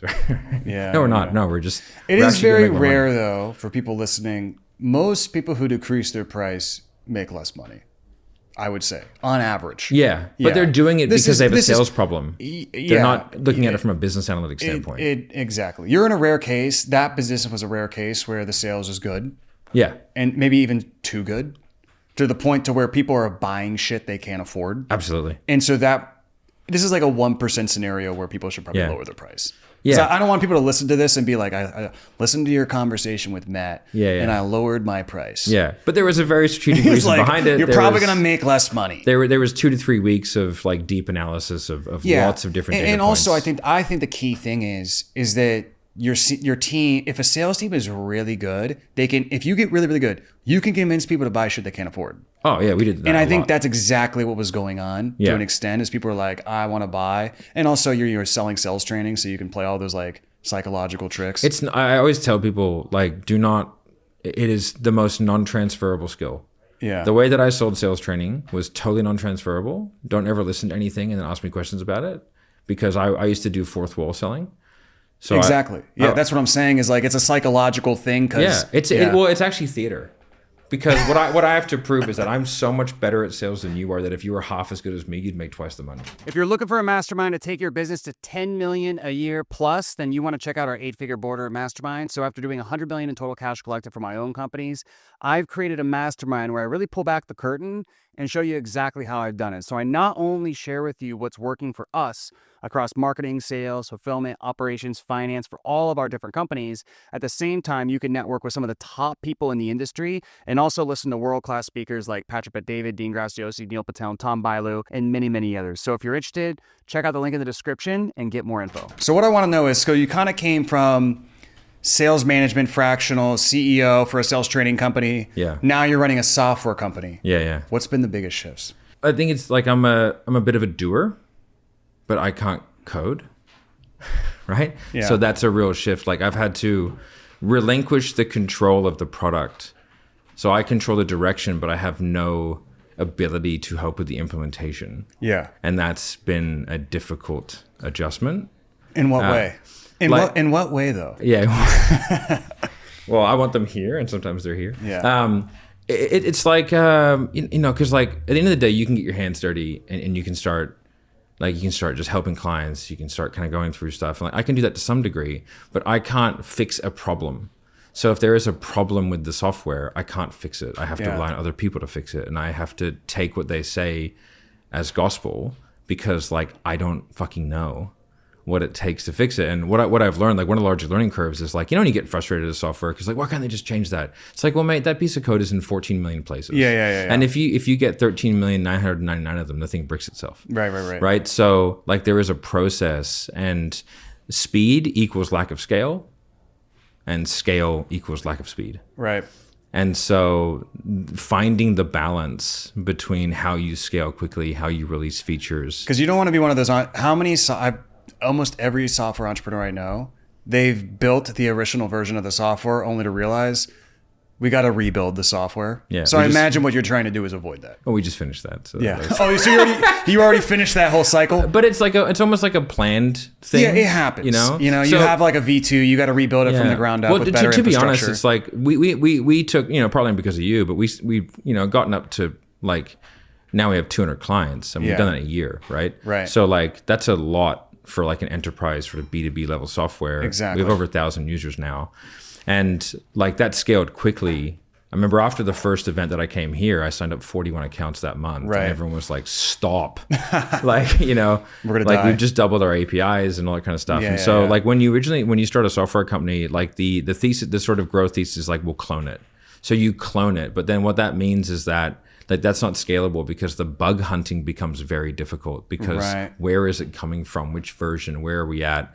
How do you find it? So like at one stage we have 7 people full-time bug hunting, right? Like, which is a problem. And that's when we hired some really senior developers to come in, and they spent 6 months redoing the entire code base, which is why like you didn't have to go like, well, now we can't feature rollout. Because if we feature rollout while redoing the code base, like that's a real problem. Exactly. And what we're seeing is like, some of our competitors, it took them 5 years to get to where we are after 12 months.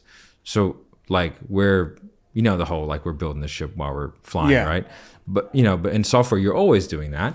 But, like me and Declan are not exactly tech bros, like we don't even know what API stands for. And that's part of the charm. Same. Yeah. Right. Yeah. 3 owners of the company, just sales guys. Yeah. And so, we're having to rely on people to tell us things. But like, so I went on Tranual or whatever it's called. And I bought a DevOps course. Right. And I was like, I guess I'll learn how DevOps works so that at least I can know that things are being done right and how things are doing. And so, learning that system and then having arguments with devs and like actual arguments. I mean, like, we've had some heated discussions around like feature rollout versus, I'm like, guys, it's a business. Like we have to run it as a business. I need to take what you'd say and what we need. Like we have to roll out some easy features that are high perception value that don't require a code base thing. And so we actually ended up developing a secondary code base that we could dev quickly on, because I was like, I don't want to spend 6 months developing a feature that no one wants. Right. And they're like, okay. And like with devs, you have to put it in terms like they'll just argue because they're autistic, right? They're like neckbeards that don't go outside. Yeah. And like that. You have to have a neckbeard to get hired. Yeah, man. Yeah, exactly. Like if you're not autistic, I don't want you, right? But that means that you're hard to talk to. Yeah. And so, it's like, but I need to put it in terms that they get. Otherwise, they will just put their foot in the sand and go, no, like we're not doing that, because they're very protective of their code base, which is a good thing. Yeah. So we developed a secondary. We're actually using Ed for that. We have a secondary, like sort of more vibe coded base to roll out features to know they work. That's pretty standard right now in software too, with the vibe coding. Yeah. But you can't do that if you want to scale. Well, you can't, but I'm saying for like testing the features and getting an idea so you can pass it to the devs and communicate your vision. Exactly. And then they have like a relatively finalized as product to go, oh yeah, now because devs don't understand use case. They understand code base. And so like, I'll be like, they're like, the way that they name stuff is silly. I'm like, mate, what does that even mean? Like, how is a setter who's 22 years old and like an idiot? Right? Gonna figure that out. They're like, oh yeah. I was like, you can't have that there. You have to move this over here. Yeah. So and real quick, just because people don't have context, for people who don't know what Dialer is, what is it? Dialer is a software that helps you contact more of your leads. Yeah. So the way I describe it is like, most dialers are kind of a telephony system for your business. We're not that. We're like an F1 car. What is a telephony system? So like a telephone system. Okay, Sorry, yeah, like it's it's like you call people, you receive messages, you kind of do this, you just sort of click around and do what you want, right? That's a dialing software. We're a dialing system. So it's like picture an F1 car. F1 cars go really well around a track, but if you try and pick up your groceries in one, it's kind of a shit fight, right? So like. And the reason why we've been able to have, I think, good market penetration is that like our messaging is very clear. Like we get higher pickup rates, higher contact rates. Yeah. None of the dialers want to say that because they don't. Yes. But if we allow people to do all the things that the other dialers allow, it'll ruin that.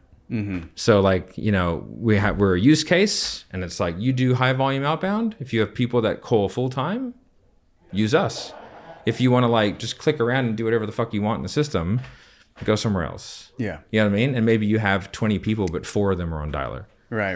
And we are the only one that enforces compliant practices. And we're gonna circle back to that. Can we say approximate revenue of Dialer or no? Yeah, we can. So in 12 months, basically, you were able to get it from 0 to what MRR?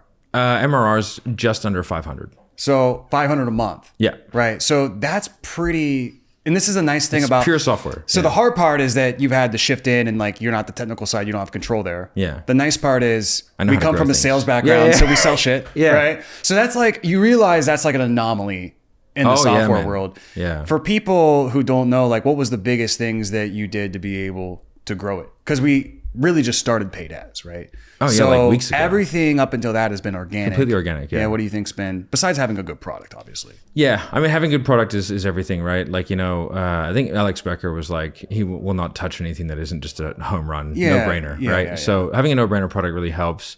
But I think market positioning to me is everything. If you can position something well in a marketplace, you can sell it, right? Like I have a low-ticket sales training. It's called Fuck the Gurus. Like that's a very particular name. Yeah. Do you know what I mean? Sales guru is a very known terminology, and I'm selling something that's worth 10 grand for $100, right? So like that's how I get 1,000 people in 3 weeks. Yep.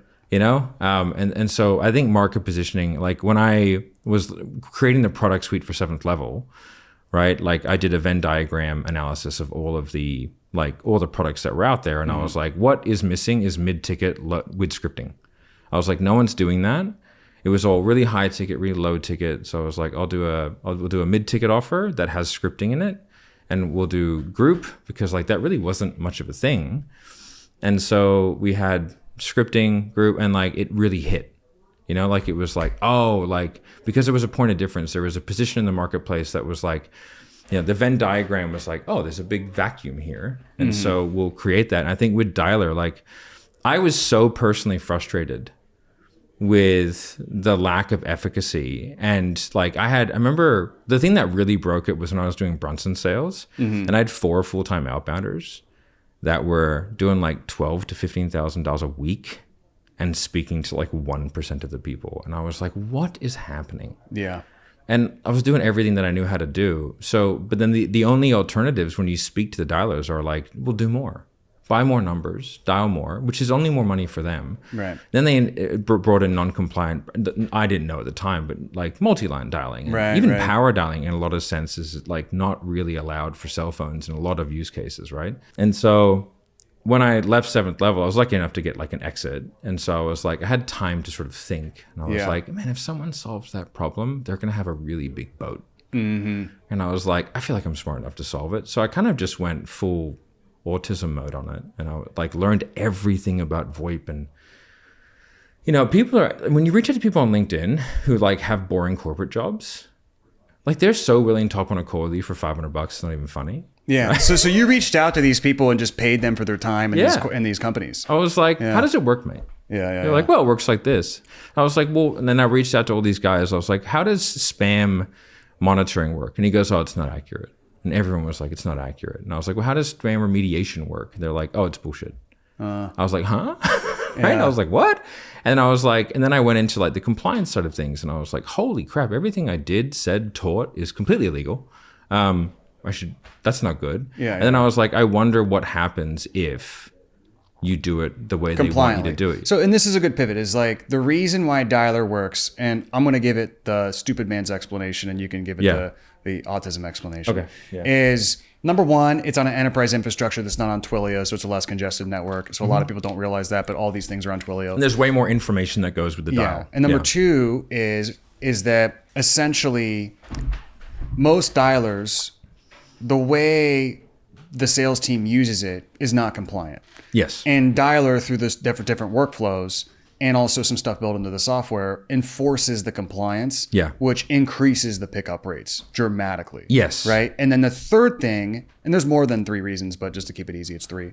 The third thing is because of the workflow and our experience knowing how to run outbound teams and how to actually work leads, we just force the setters into working the leads in the most efficient way. Yeah. And then I would say the fourth thing is the management capability to make sure your setters are actually not working 1 hour a day. Would you add anything to that? No, like that's like all like the big hitters, right? Like the sort of the how is really complex, but the what is quite simple. Yeah. So that's why, I mean, with our experience doing it, and also, I mean, our pickup rates went way up. Even companies that I think operationally, we won't say who they are, were pretty good. We've seen like a pretty massive 20, 30% increase in pickup rates. Yeah. And then we both know the one company that basically doubled their business because like literally because they were just calling off iPhones in a crazy sales room. Yeah, you know? it was good for They're them. getting after it though. But so why do you think, because so many info people moved to software and just bomb, right? There's been Dialer now, I would say. Hyros obviously is like massive. Sam Ovens was school, but most people who move from our industry to software, it doesn't work out. I wonder why you think that is. I think most of them are not that competent to begin with. So like I consider myself like I'm quite good at like I did 5 years of full-time outbound myself. Right. Before I got into high ticket, I was in sales for like 5 or 6 years. Right. That's why when I got to high ticket, I was like good straight away. Yeah. People were like, oh my God, like I did Taylor's $97 course and I was $100K a month, closer, right? From that $197. Right.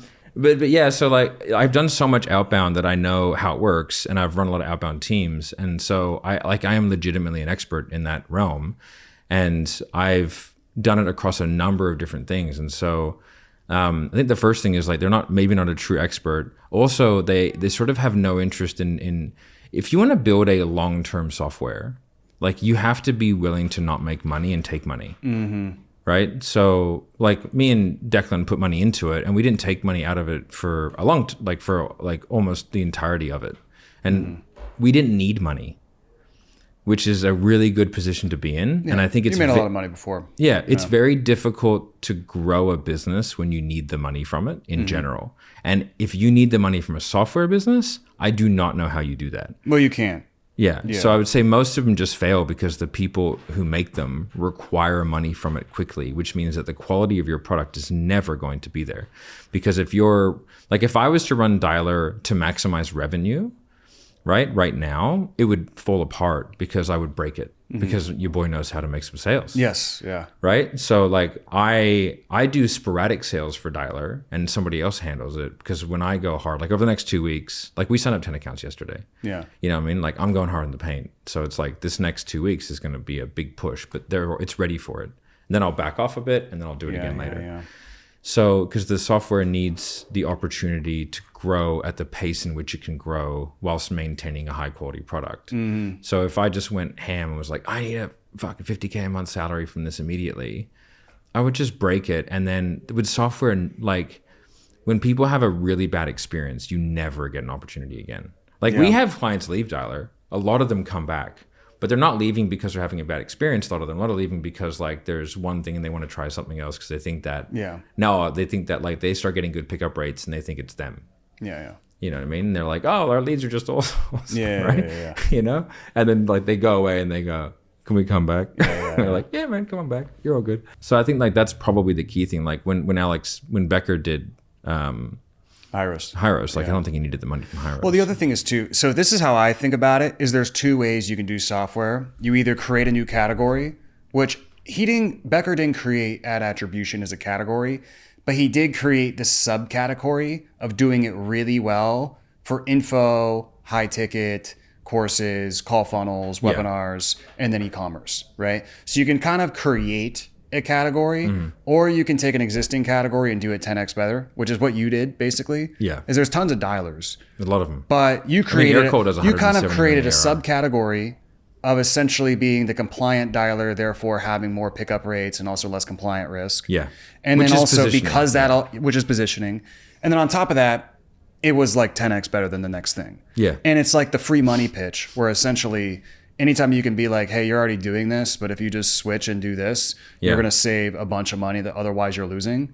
That's the easiest B2B pitch in the world. Yes. You know, that's like our sales are like, hey man. You want to do it? That's what I was going to ask you about. How different is it selling high ticket coaching than a really good software product? I mean, you're not selling.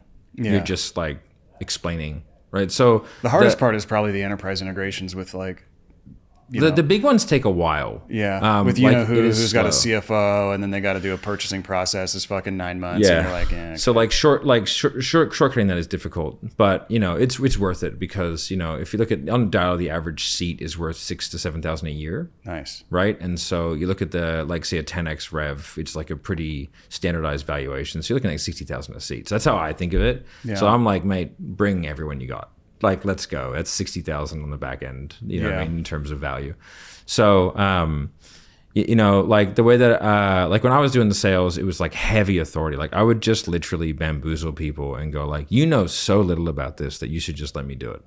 You know, it was like, what are you doing for this? What are you doing for this? What are you doing for this? And it was almost like there was the pickup rate, like positive solution base, right? But we actually had to temper it down a fair bit because if I say like you can quintuple, it's like I don't believe you. It's like you have a 2%, I can get you a 20%. It's 10x. Like that's too much. So I got to go. Well, if I give you a 10%, is that good? Right? It's the believability of the promise. And then from there it was like compliance because you know like there is a pain associated with the transition in tech, right? So. You know, it's like we've tried this before. We get good results for a week, and so really it was about. It's a very explanatory process as to like why what they've done hasn't worked. You know, and then what I sort of created when I brought a sales guy on was like it's a escape the matrix sale. Is kind of like how I described it.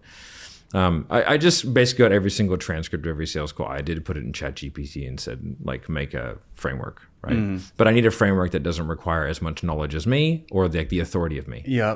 You know, because when people get on a sales call with me, like a lot of them know who I am, and so like it's a cheat code. Well, double click on that for a second because a lot of people have issues getting off the phones because they're the expert, and then they need to kind of process their process that they have and their expertise into something that's repeatable. So how did you do that for Dialer? Because with Dialer and how you explain it, like when you were explaining it to me, I was like, all right, bro, if we're gonna do some marketing for this, like. We need to come up with a dumber explanation. I was like this hour long, like Twilio and like all this stuff. I'm like, oh my God, like what is going on? Like, I'm like, what's going on? Let's like take this down to third grade level. But how did you do that for your sales guy? So I did have to teach him stuff, right? So the education. There's a certain business acumen they have. But essentially it was I wrote out like these are all the things that you've probably tried. And they're like, yes. It's like, okay, cool. Would you like me to explain why they were never going to work and why it's actually been rigged against you? And that's the sale. It's like the dialers know it won't work. So that's why they get you to do more because more equals more money.